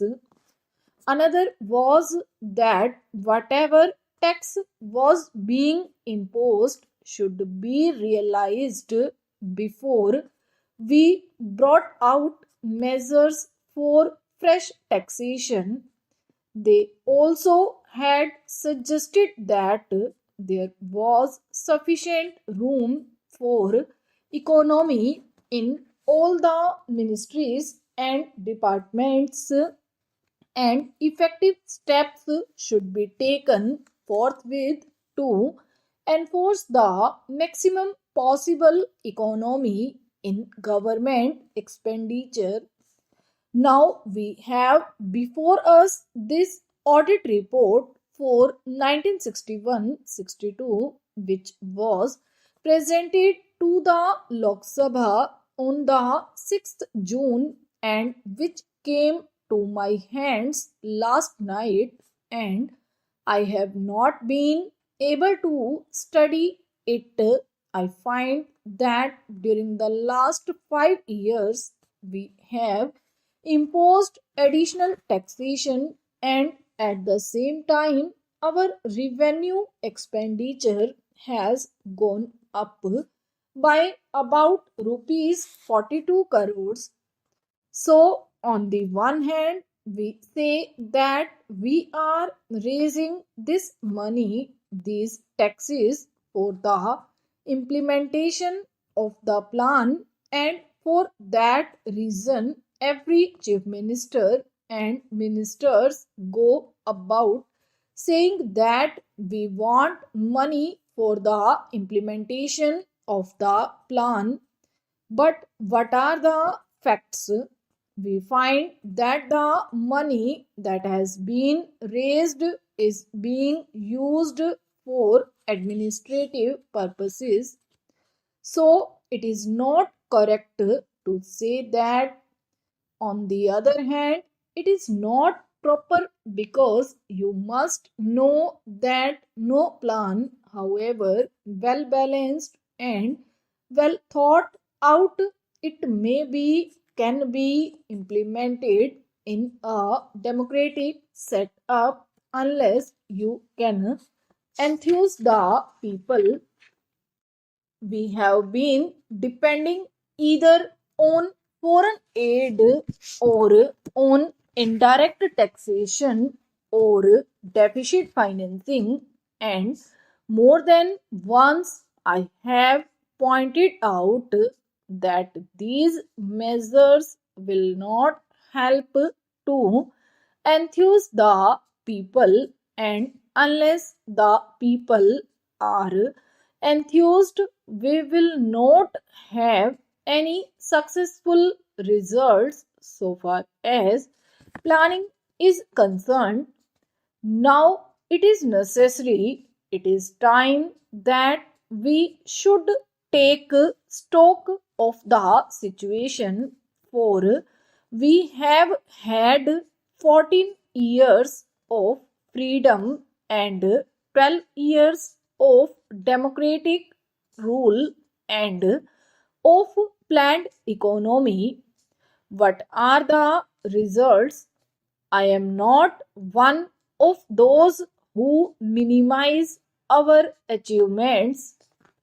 We have had some achievements which are remarkable, of which we can be proud. We have had three general elections and we can be proud of all this. But it is equally true that the expectations of the people remain mostly unfulfilled, they remain unrealized. What are the expectations of the people? They wanted an adequate supply of drinking water. They wanted a little more wholesome food in their stomachs, a little more cloth on their bodies, a stronger roof over their heads, freedom from the clutches of the corrupt officials and the grabbing intermediaries, and speedier justice. But what have we done? Have we been able to satisfy those expectations? I can say no. Even in the third 5 year plan, we find that all the villages have not been provided with adequate supply of drinking water. And as for food, only the other day the finance minister himself admitted in the other house that there was adulteration of foodstuffs all round. Know only that a former health minister admitted in this house that it was difficult to get any article of food unadulterated. Then what is the use of talking about pure food articles and of other health facilities when the people are getting articles which are as good as poison? They are injurious to health. The other day, the finance minister is reported to have said that the taxation proposals did not affect the common man because he needed only coarse cloth and ordinary food. During the last 5 years, we have raised rupees 424 crores more, including the taxation measures. This year, the increase in revenue will be about 75%. Since 1956, we have raised additional taxation to the tune of 75%, and during the 5 years preceding this year, the revenue expenditure has gone up by 85%. I would like to know how much of this amount has gone towards developmental expenditure and towards social services.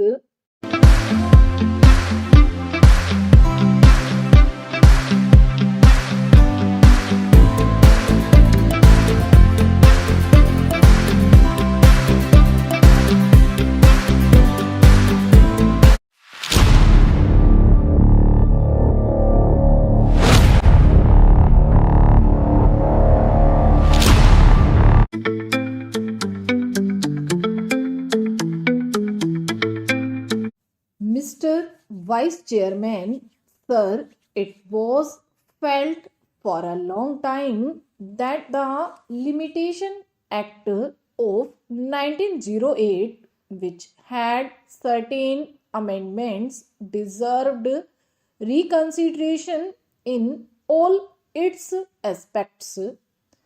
With this object in view, not only regarding this act but regarding all the acts that are at present in force after independence, we appointed a law commission to revise all our laws. Sir, the Law Commission went into this matter in very great detail and referring to certain basic principles that have been adopted and certain amendments that have been suggested by the Commission of Revision appointed in the United Kingdom. They have gone through the whole enactment and suggested certain modifications not only in sections but also in articles. I am very glad that the Law Ministry has brought forward the bill on the basis, as the Deputy Law Minister has pointed out, that they have not followed the recommendations of the Law Commission, but in general they have adopted the recommendations of the Law Commission in most of its aspects. Sir, as this matter is to be entrusted to the Joint Committee of both the Houses, it will have the benefit of the deliberations of all those members who are in the Select Committee, and so, generally speaking, neither is this the occasion nor the practice to go into details, but we can just suggest certain general matters so that the Select Committee may take them into consideration while deliberating in detail on the different provisions of this bill. Sir, in view of my experience as a lawyer, I feel that the law of limitation is a procedural matter except in certain sections where it confers definite rights on account of possession or certain other matters, we have to see that the matters that are disputed or are under litigation are disposed of in as short a period as possible. The trend everywhere is that the people should not be kept in suspense either before litigation or after litigation.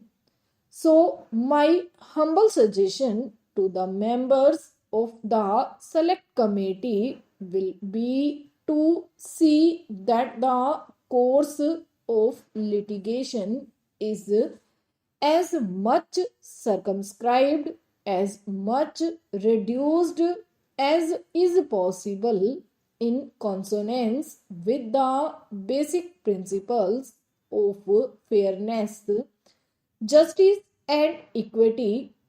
To substantiate what I am submitting, I would give an example, and the members of the select committee will go into details of the law commission report so far as matters relating to trustees to whom the property has been entrusted, or in case of disability as minors or insane persons and similar cases are concerned. Of course, we will have to take all necessary precautions, and if necessary we can extend the time so that these persons who are suffering under any disability should not in the long run suffer on account of the provisions of the Limitation Act.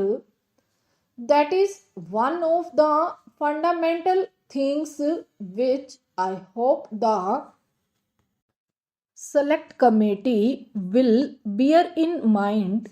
Apart from these two considerations, the other consideration that I will place before the select committee is relating to property, whether it is on the basis of contract or otherwise. I am glad that they are trying to very much simplify things by including definite categories into a simple form. Similarly, by including petitions in applications, they are trying to cover up a bigger scope, and all these details I need not go into at this stage, but I would request that they get the time reduced rather than extend it. For instance, in money matters, instead of 3 years, I would be happy if it is a case of 1 year. In matters of land, of course, those days when there were big jamidars, big talukadars, or jagirdars were different. Now the whole trend has changed. If at all a litigation is confined to commercial matters where everybody is alert, the circumstances do demand, and if there is anything wrong, if somebody wants to claim something from the other party, it is no use sleeping over it. So, the period of limitation should be considered in all these matters from this angle, that so far as possible let the litigation be introduced or let the suit be filed as early as possible, and accordingly the disposal could also be done. So, I would request the select committee to take the changed circumstances of the country into consideration and come to the conclusion to simplify matters and let us reduce it so that the limitation as far as possible may be reduced. We know that protected disputes go on, as I have just pointed out, which give rise to different interpretations, as is evident from the Law Commission report, and the different high courts have taken different views on certain matters. That creates confusion, that creates difficulties, unless either in the old decisions there is a clear decision of the Privy Council, or at present there is a clear decision of the Supreme Court, difficulties would arise. So, I would suggest that all these cases should be taken into consideration.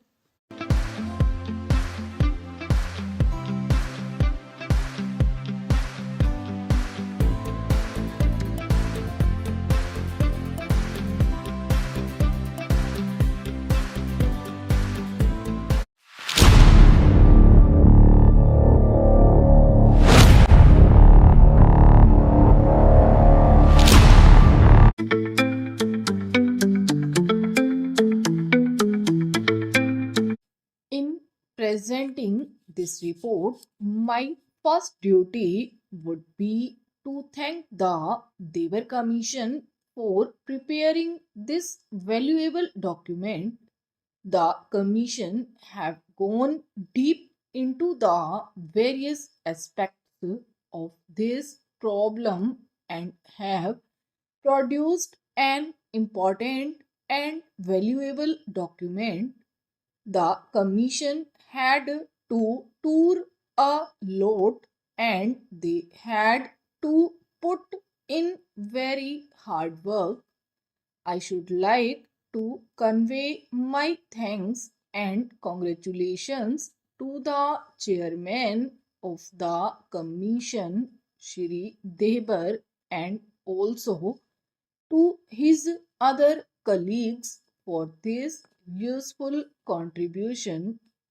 As the House is aware, the problem of the scheduled tribes has been constantly engaging the attention of the government since the Constitution was framed and adopted. Still, the government were not satisfied with the actual progress made. It was in that context that the government appointed two committees before the Devar Commission was appointed.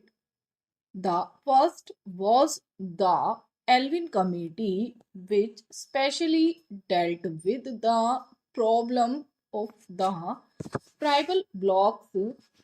The second committee was appointed on the suggestion of the Estimates Committee to study the problem of the backward communities, especially on the top of that, in pursuance of Article 339 of the Constitution, the government appointed the Debar Commission, and now it is for the House to give its opinion on the recommendations made by the Commission, our desire is that as soon as the Parliament, this House, as well as the other House, has discussed this report and expressed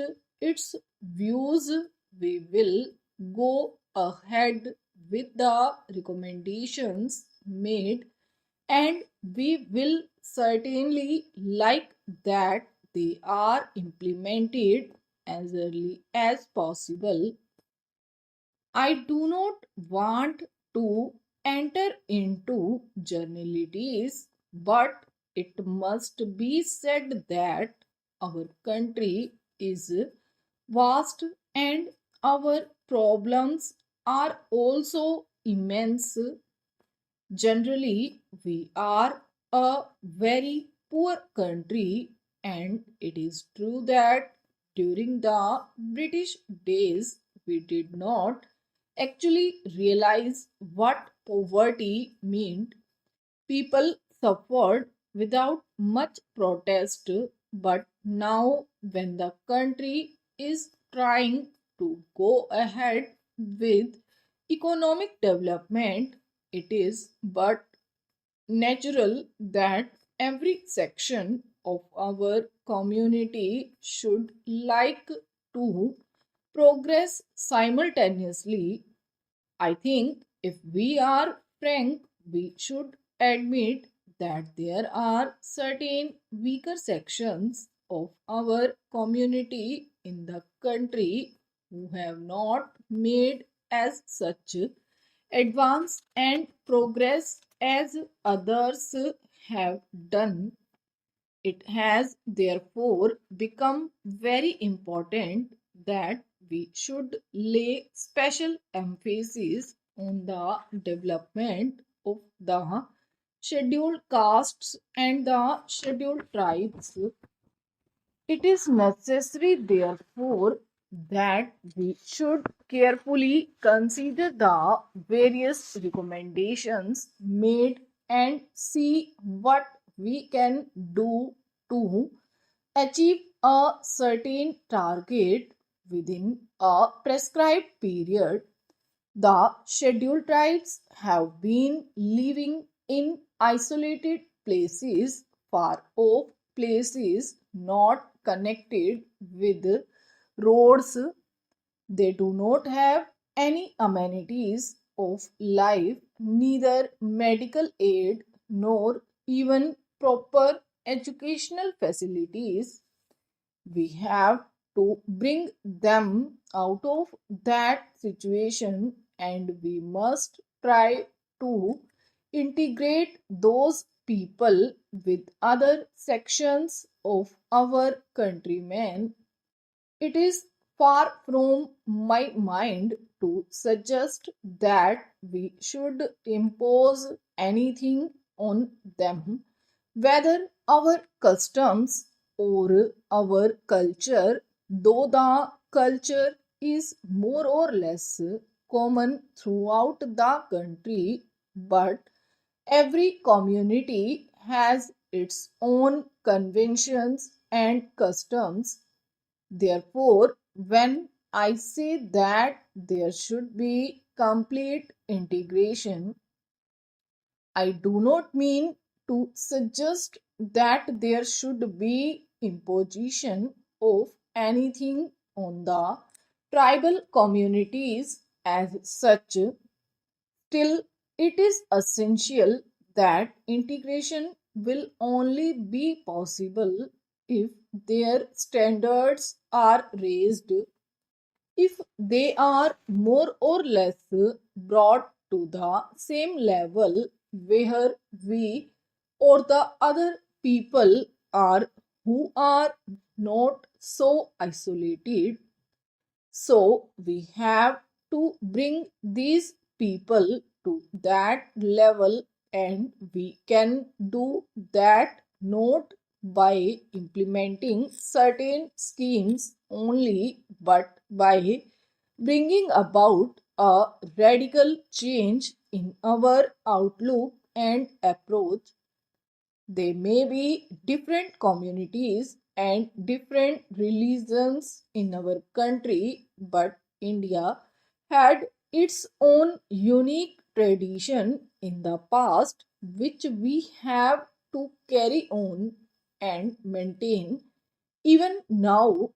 In fact, our philosophic base has been unity in diversity, and in it is our good fortune that when we are free, when we have become independent, various communities and religions exist in our country, and it should be our effort to bring about complete unity and solidarity amongst ourselves, even if our religions are different or we differ in our customs, rights, etc. So I think that it is a challenge to all of us, and I have no doubt that we will be able to meet this challenge. I do not want to take more time of the house. As I said in the beginning, I do not want to enter into generalities. So far as the recommendations of the Commission are concerned, they can broadly be divided into two categories. There are recommendations which are to be dealt with or which directly concern the Home Ministry and some other ministries of the Government of India.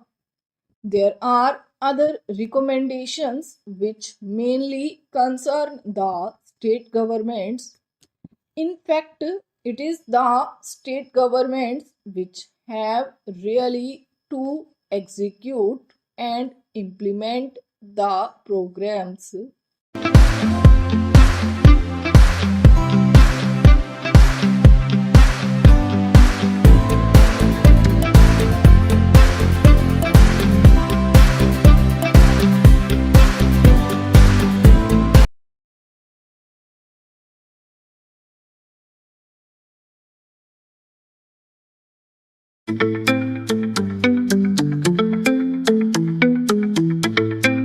It was suggested by the Commission that there should be a separate department for the scheduled tribes.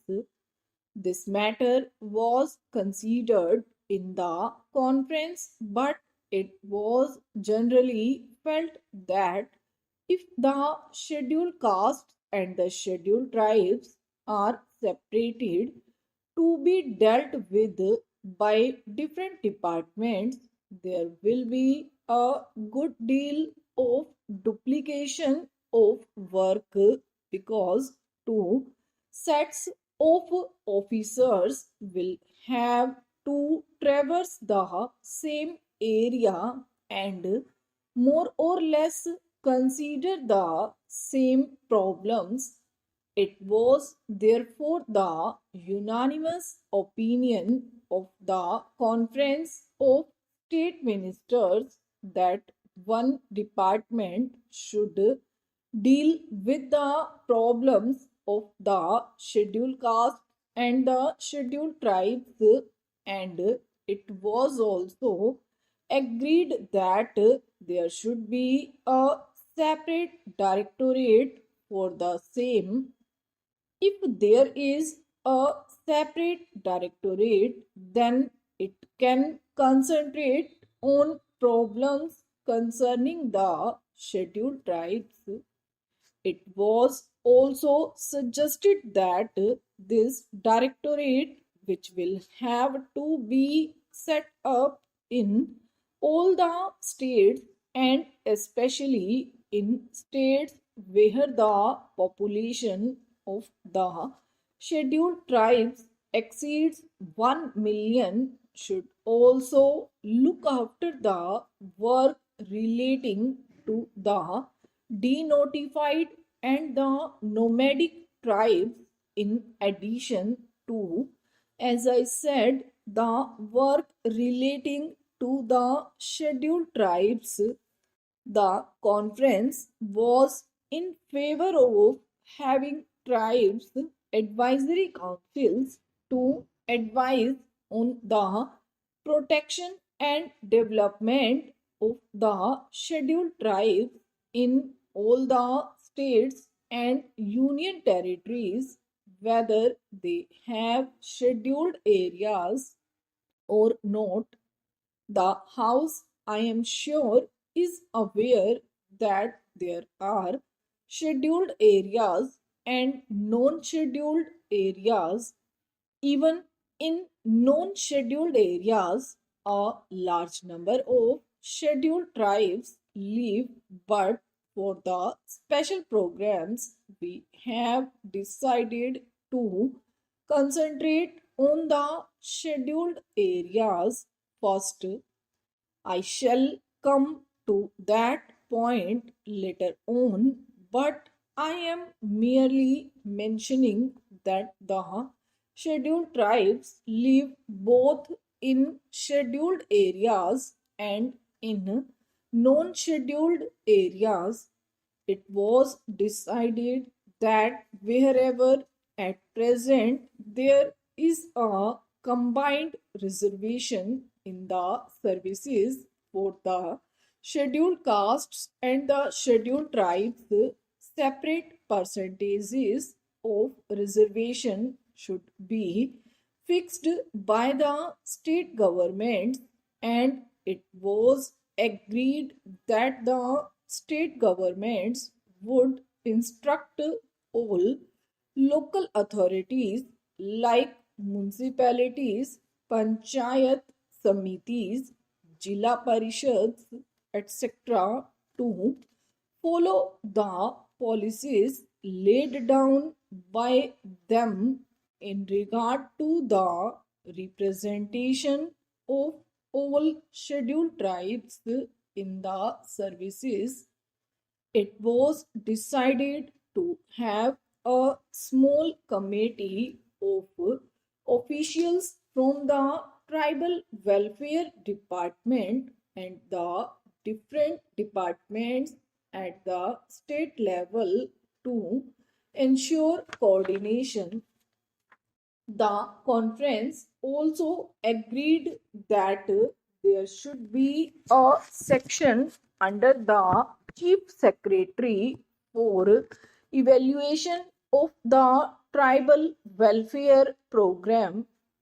If all these and other decisions taken at the conference are implemented with speed, as it is hoped there will be considerable improvement of the conditions which exist at present.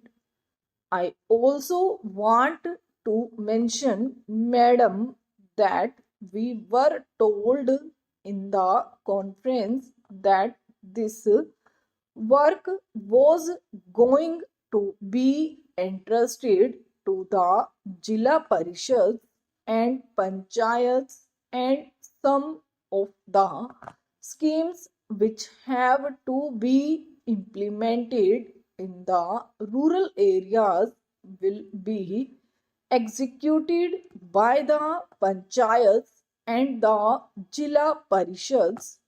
Well, I welcome this suggestion, but I only wanted to caution the district authorities and the state governments not to leave everything to the Jila Parishads and Panchayats and have no supervision and watch over their work. My fear is that because this will be a new work for them, they may not be able to bestow enough attention to the problems or the schemes concerning the scheduled tribes, they will have many other things to do. So, it would be necessary that the district authorities should keep constant watch and they should function as the friend and guide of the panchayats and the Jila Parishads. Madam, there are two major schemes in respect of the scheduled tribes in the central sector of the program, which are controlled by the Ministry of Home Affairs and on which the entire expenditure is borne by the government of India. These are the scheme of tribal development blocks and the scheme relating to promotion of cooperation among the scheduled tribes, particularly in the form of forest laborers, cooperative societies, and labor contract societies. The Ministry of Home Affairs appointed a special working group on cooperation about a year ago, and its report is expected shortly. That group will make detailed recommendations regarding the organization and structure of the society and other matters pertaining to the cooperative movement in areas predicament predominantly inhabited by the scheduled tribes. We hope that on the basis of the working group recommendations, it will be possible to energize and expand the cooperative movement in tribal areas and that the cooperatives will become the effective instruments for promoting the economic development of those areas. The other program, which is the major one and in which a great deal of interest is being evinced by the tribals themselves, is the program of tribal development blocks. The Commission have recommended that all tribal areas, whether they are scheduled areas or not, with a concentration of tribal population exceeding 50% should be brought under the tribal blocks.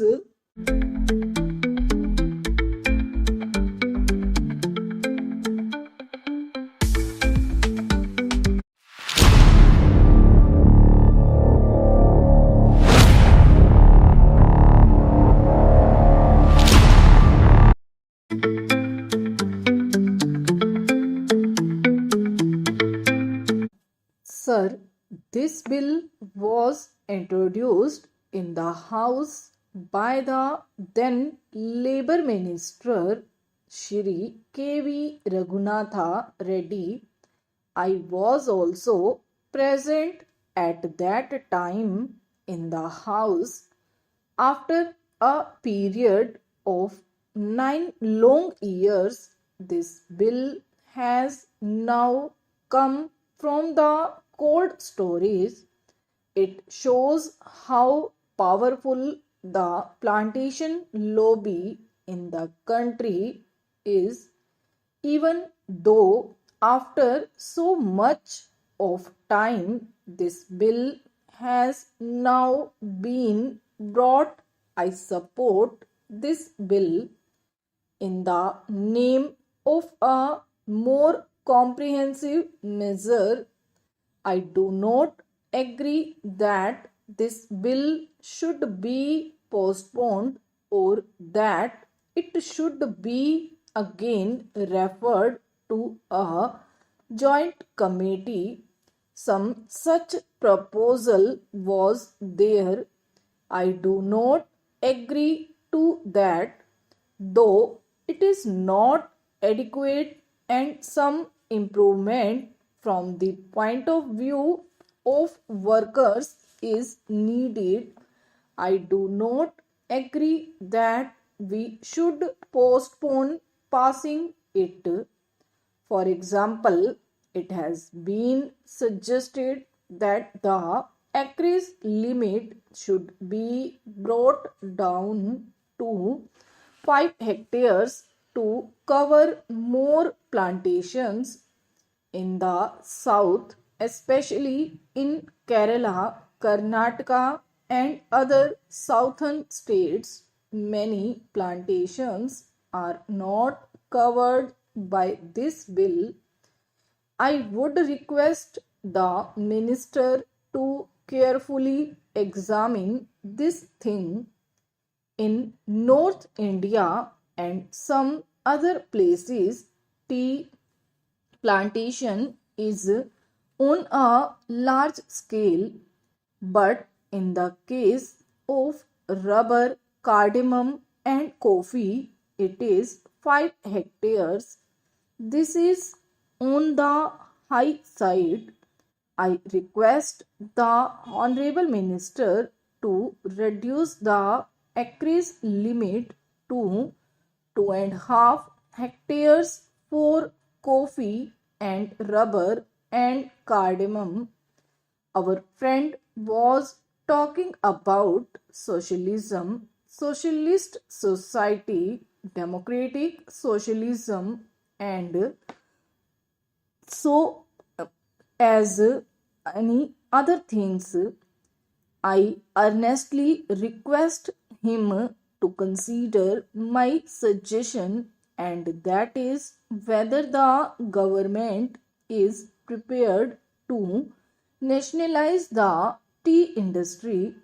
Sir, some 8 years ago in the Kerala Assembly, all the parties, including Congress Party, unanimously recommended to the central government for the takeover of the 10 industry.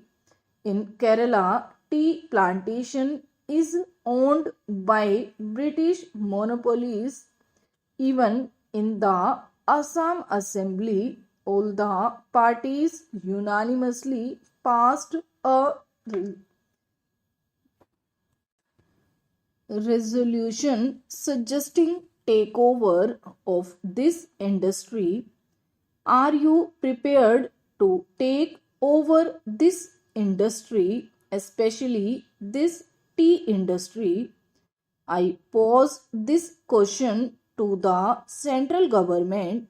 Sir, this tea industry is owned by foreign monopolies and they are exploiting the workers. The situation in the tea industry is deteriorating. Are you prepared to nationalize it?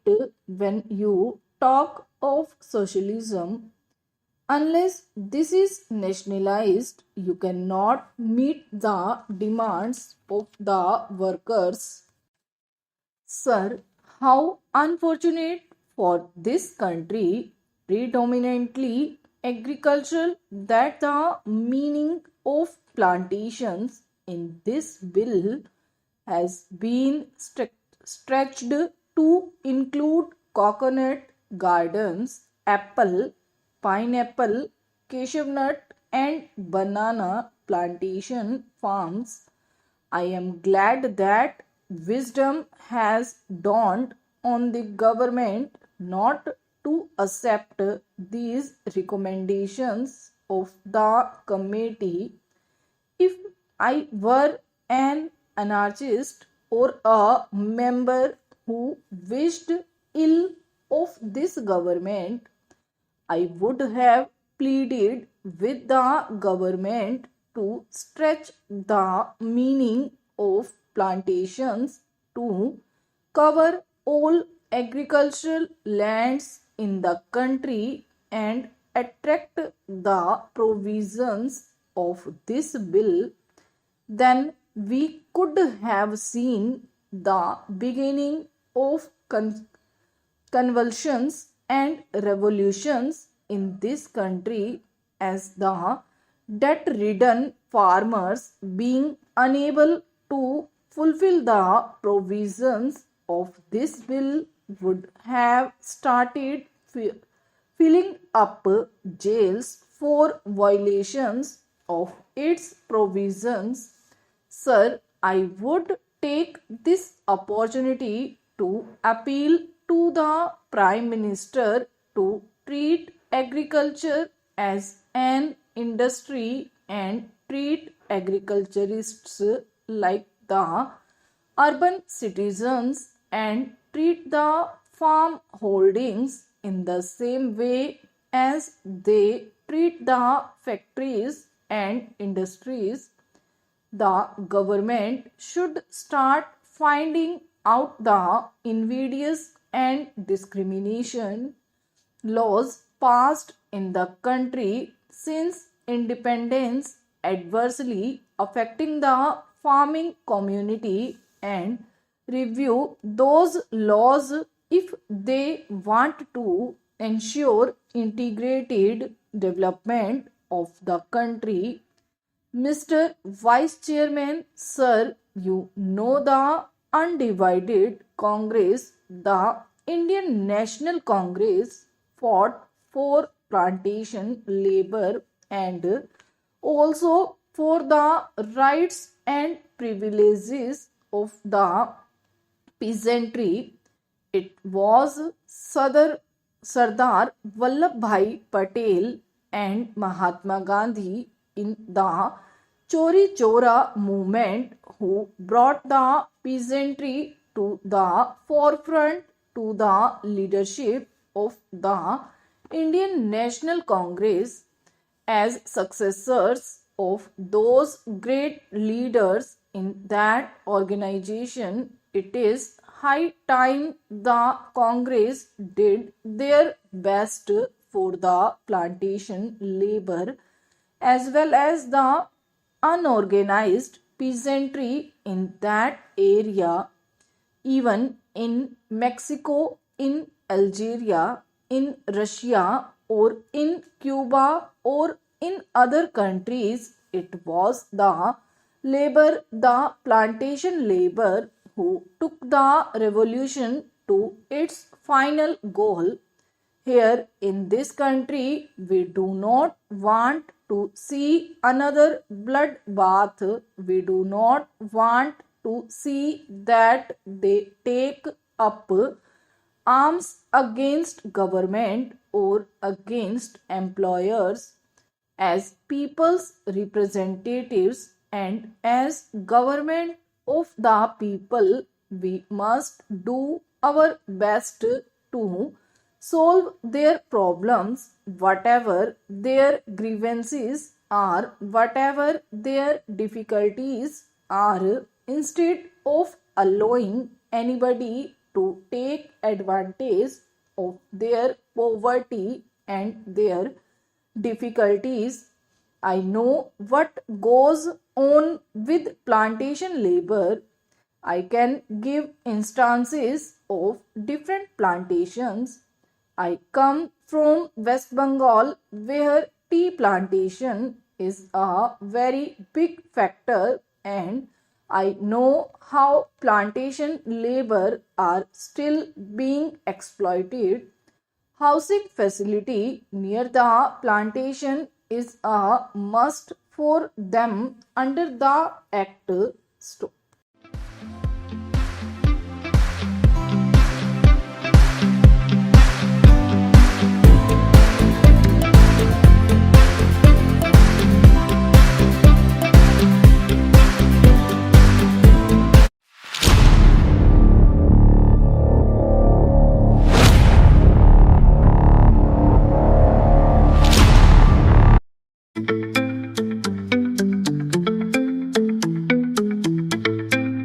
Sir, the resolution itself is very badly drafted, but it draws attention to one of the most pressing problems of this country. Full employment is an objective of every kind of economy in this world, whether capitalist, socialist, communist, or mixed economy.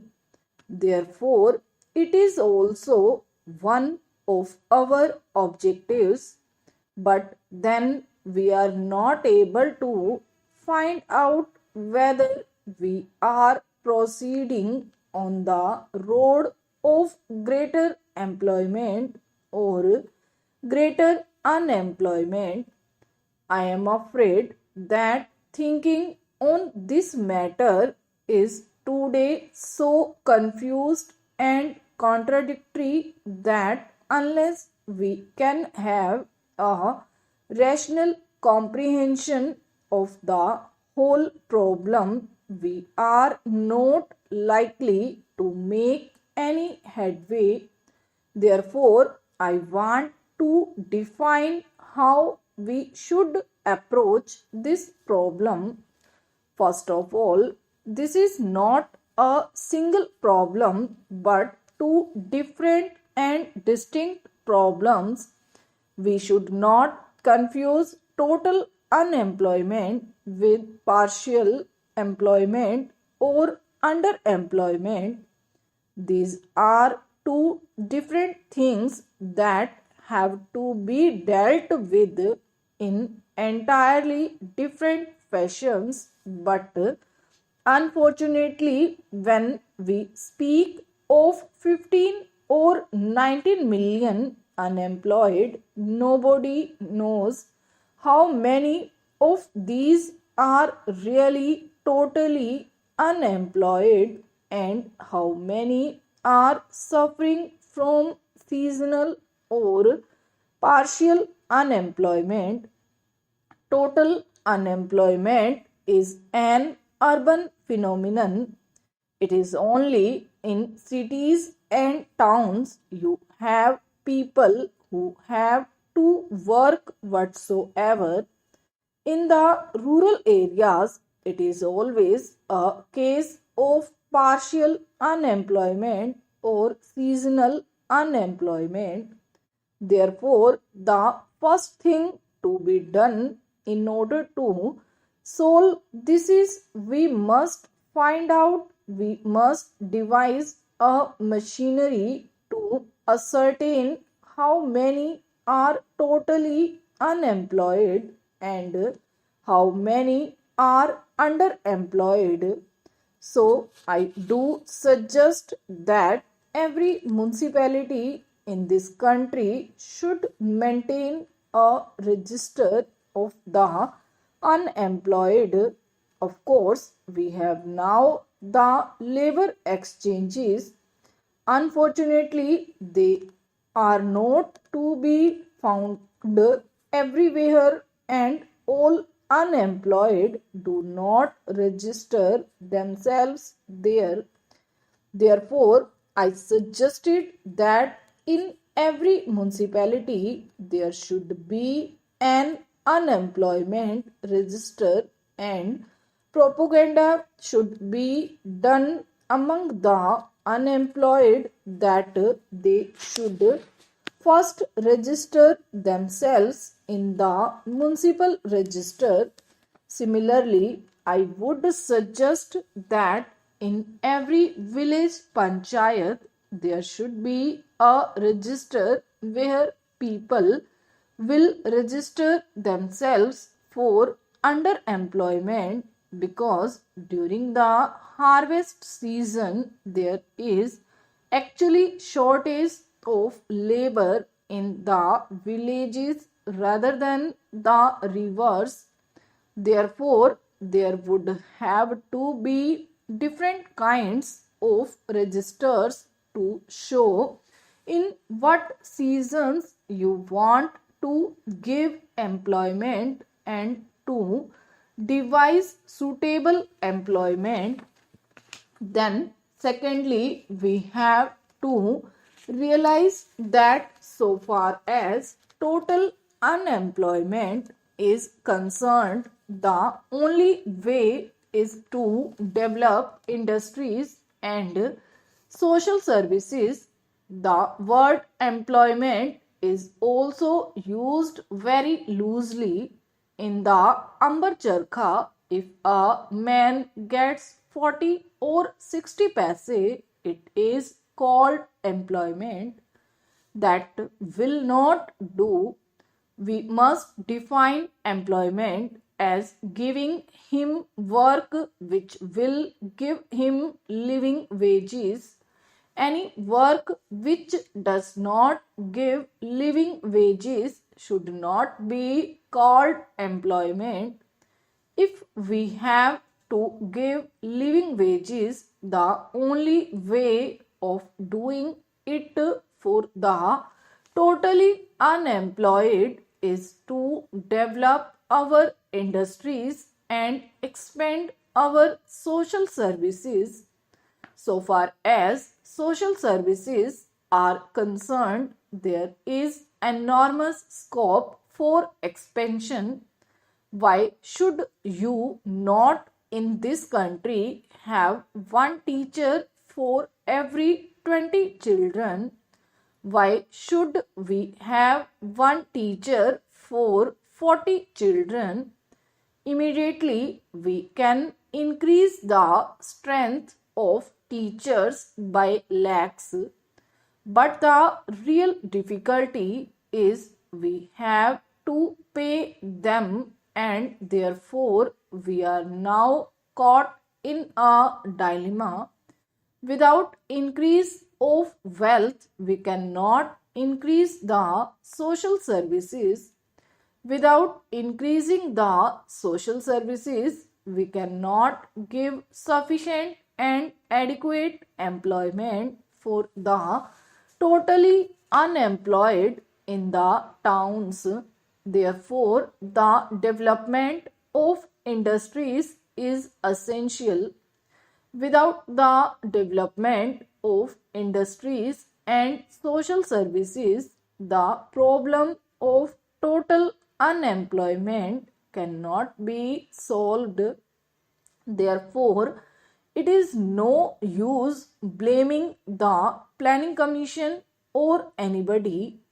Of course, some kind of temporary employment can be devised by such ways as asking the men to go and dig the high level and make it low level and give them some temporary wages, but that will be only waste of scarce resources, and we shall not be solving the problem of unemployment. Therefore, a faster development of industry and out of the surplus proceeds of industry, a quicker development of the social services is the only possible solution for total unemployment. For partial employment or underemployment in the villages, it has to be solved in a different way.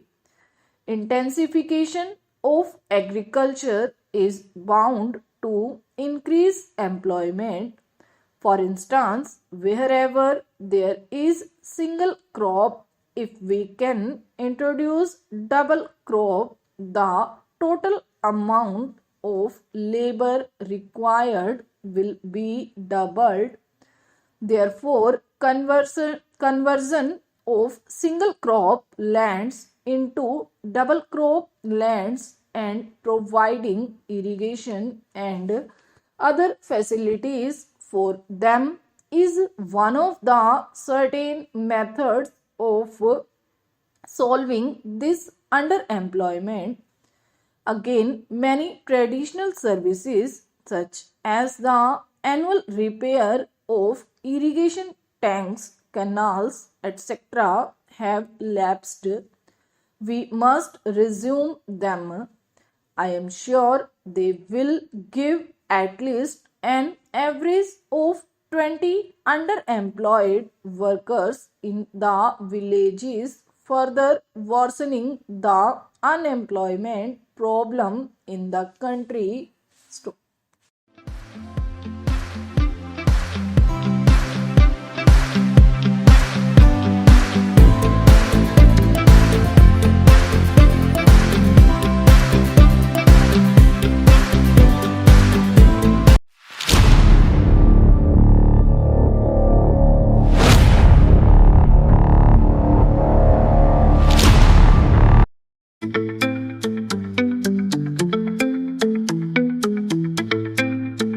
Mr. Vice Chairman, sir, at the outset, I must express my thanks to the honorable members on both sides of the House who have participated in the discussion on the sixth five-year plan document.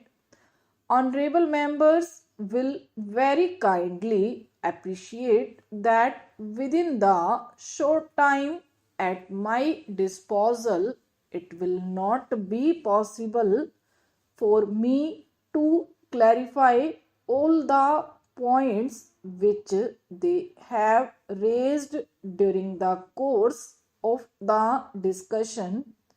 I am going to confine my remarks to certain important aspects of the discussion, though I have taken note of almost all the points which honorable members made during the course of the discussion. At the outset, I must also say that one of the honorable members was pleased to ask what is the purpose of having this kind of a discussion 1.5 years or almost 2 years after the plan has started.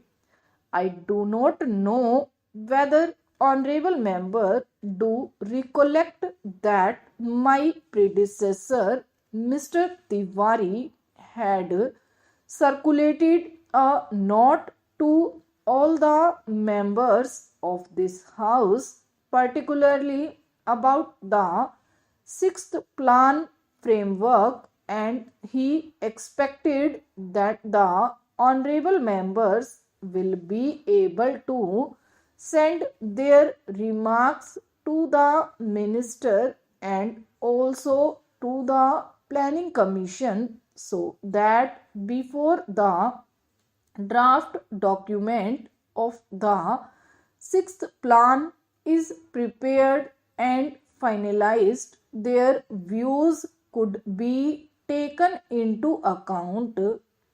How many members sent this kind of information is a matter which I will have to inquire into, but that exercise was gone into and now the plan was finalized in February 1981, and thereafter we have taken the earliest possible opportunity to see that the plan is discussed in both the houses.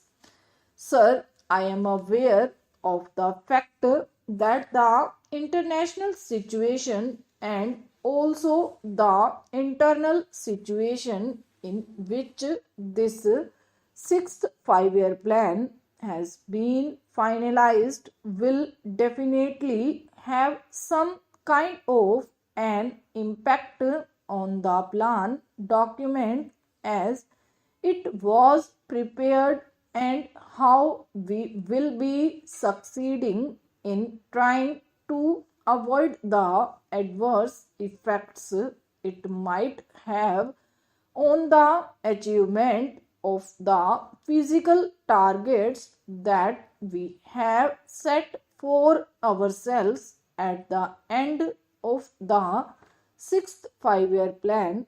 Sir, there are 3 points which were mentioned by all the honorable members. The first was that the plan was prepared with 1979 80 as the base year, and thereafter there has been a price rise of a considerable order.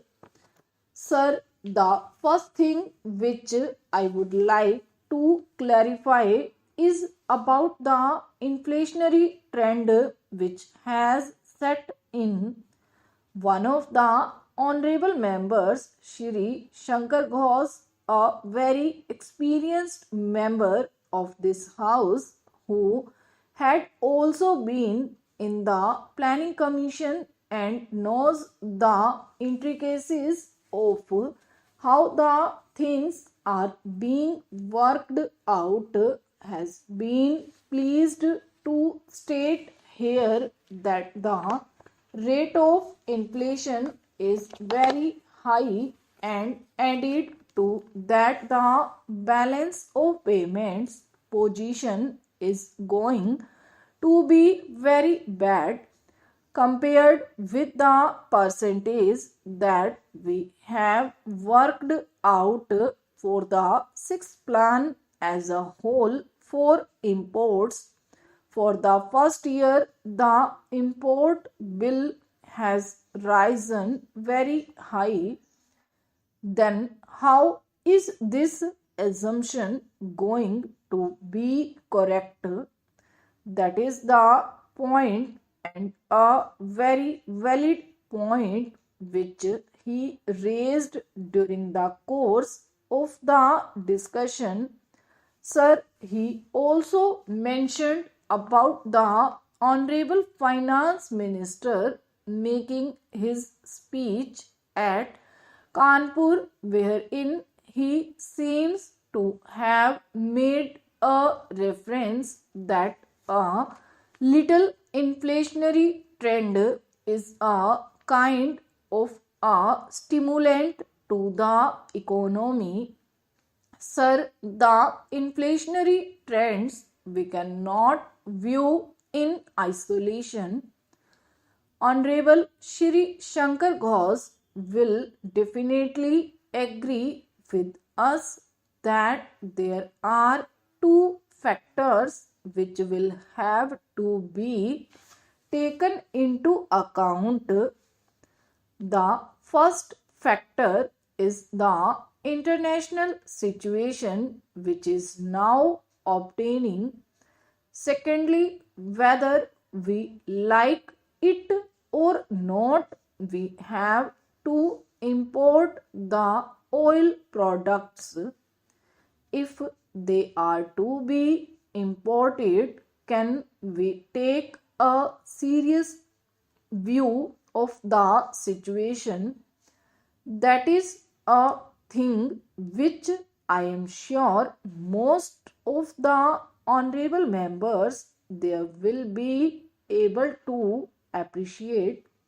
The second aspect is, why is it that we have such a high import bill in 1980-81 when the plan itself commenced, and when we were talking in terms of 9% immediately in the very first year it jumped.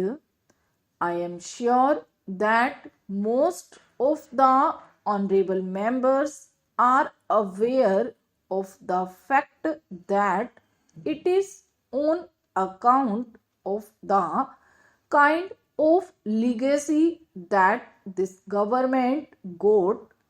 I would not like to dilate on that issue. But the fact of the matter is that the agricultural production had gone down. Even in the industrial sector, there was a decline of 1.4%. The coal production had considerably gone down in terms of production, and the electricity generation was at the lowest. If we had to make a beginning, which in fact is within the control of the government of India, with these infrastructural facilities, which will have to be provided both in the agricultural sector and the industrial sector, concerted efforts will have to be made. Stop.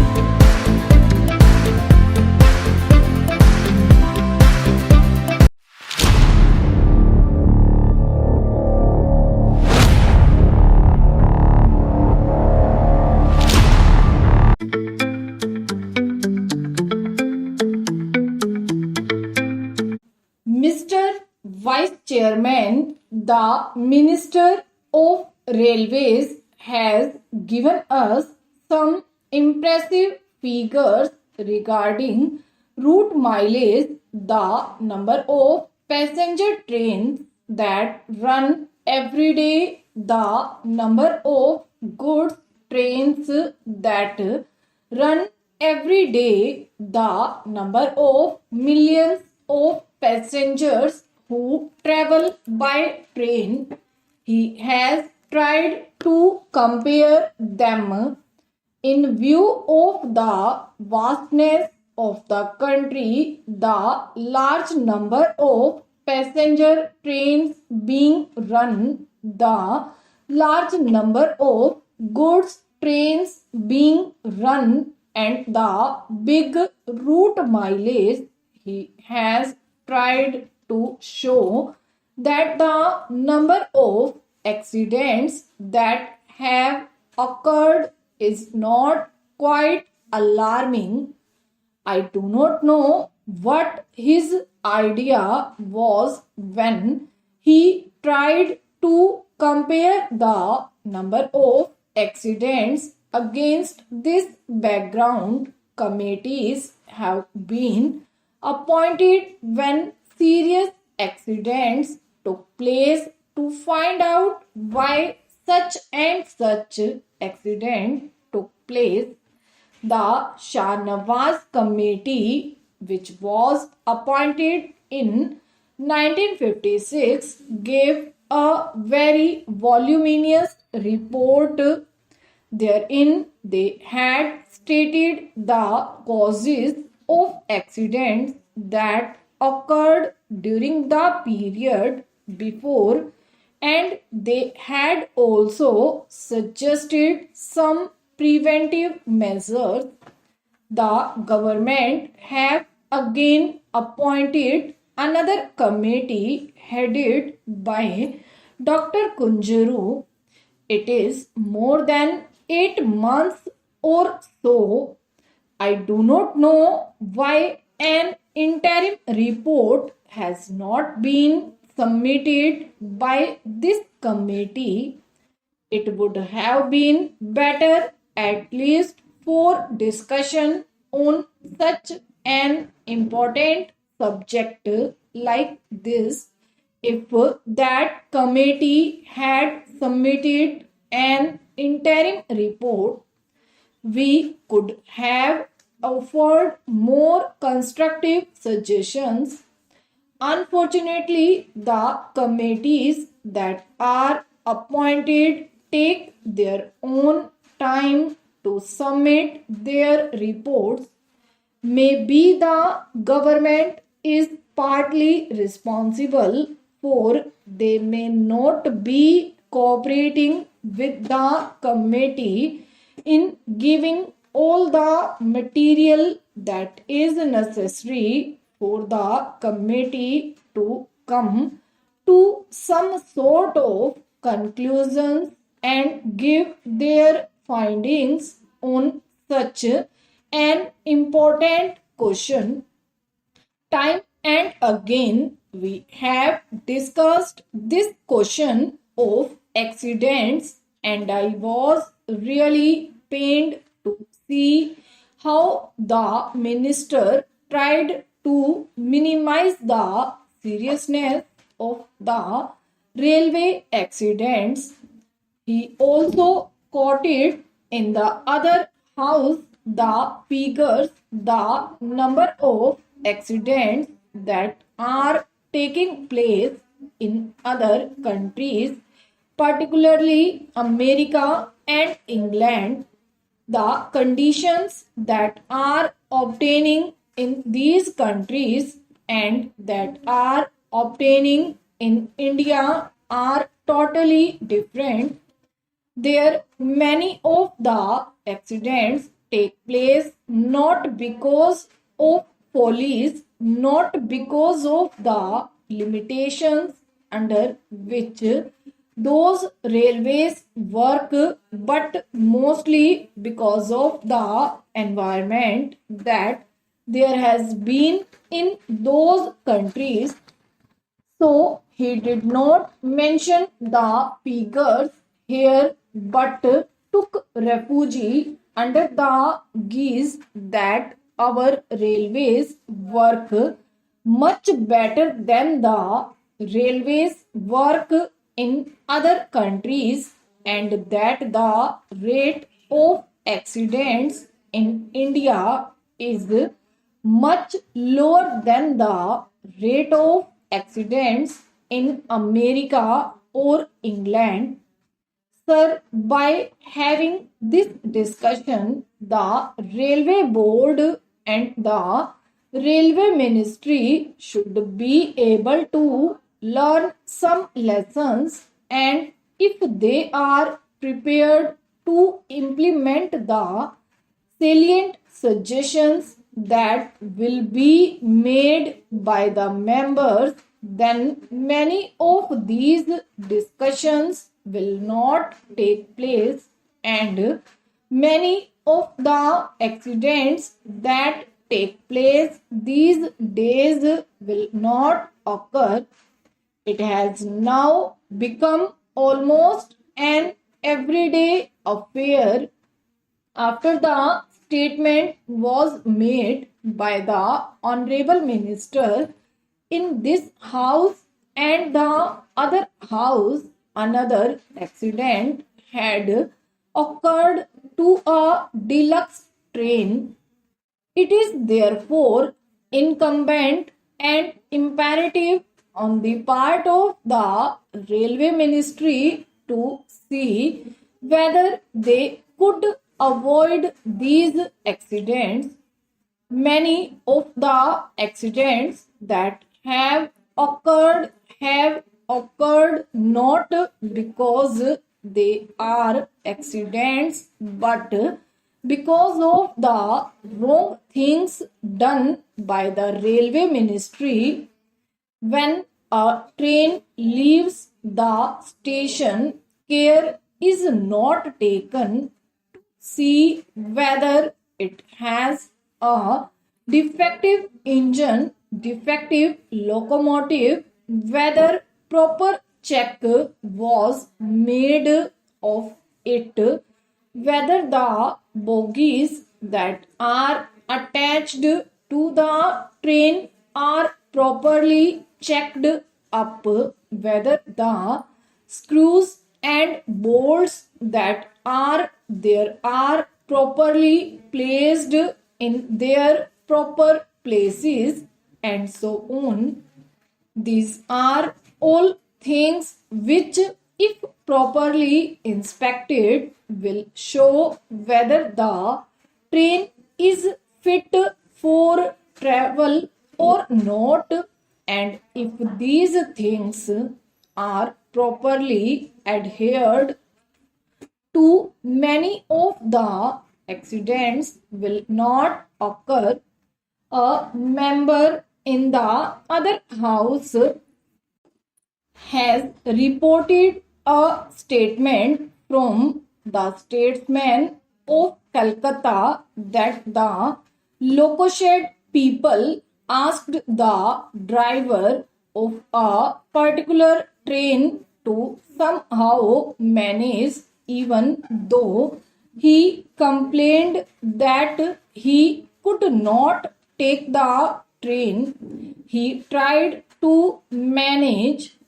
When the train arrived very late, he was said to have been manhandled by the crowd for the late arrival of the train, and he is reported to have stated to the correspondent that in spite of the protest that he made, he was asked to take that locomotive, which was very defective.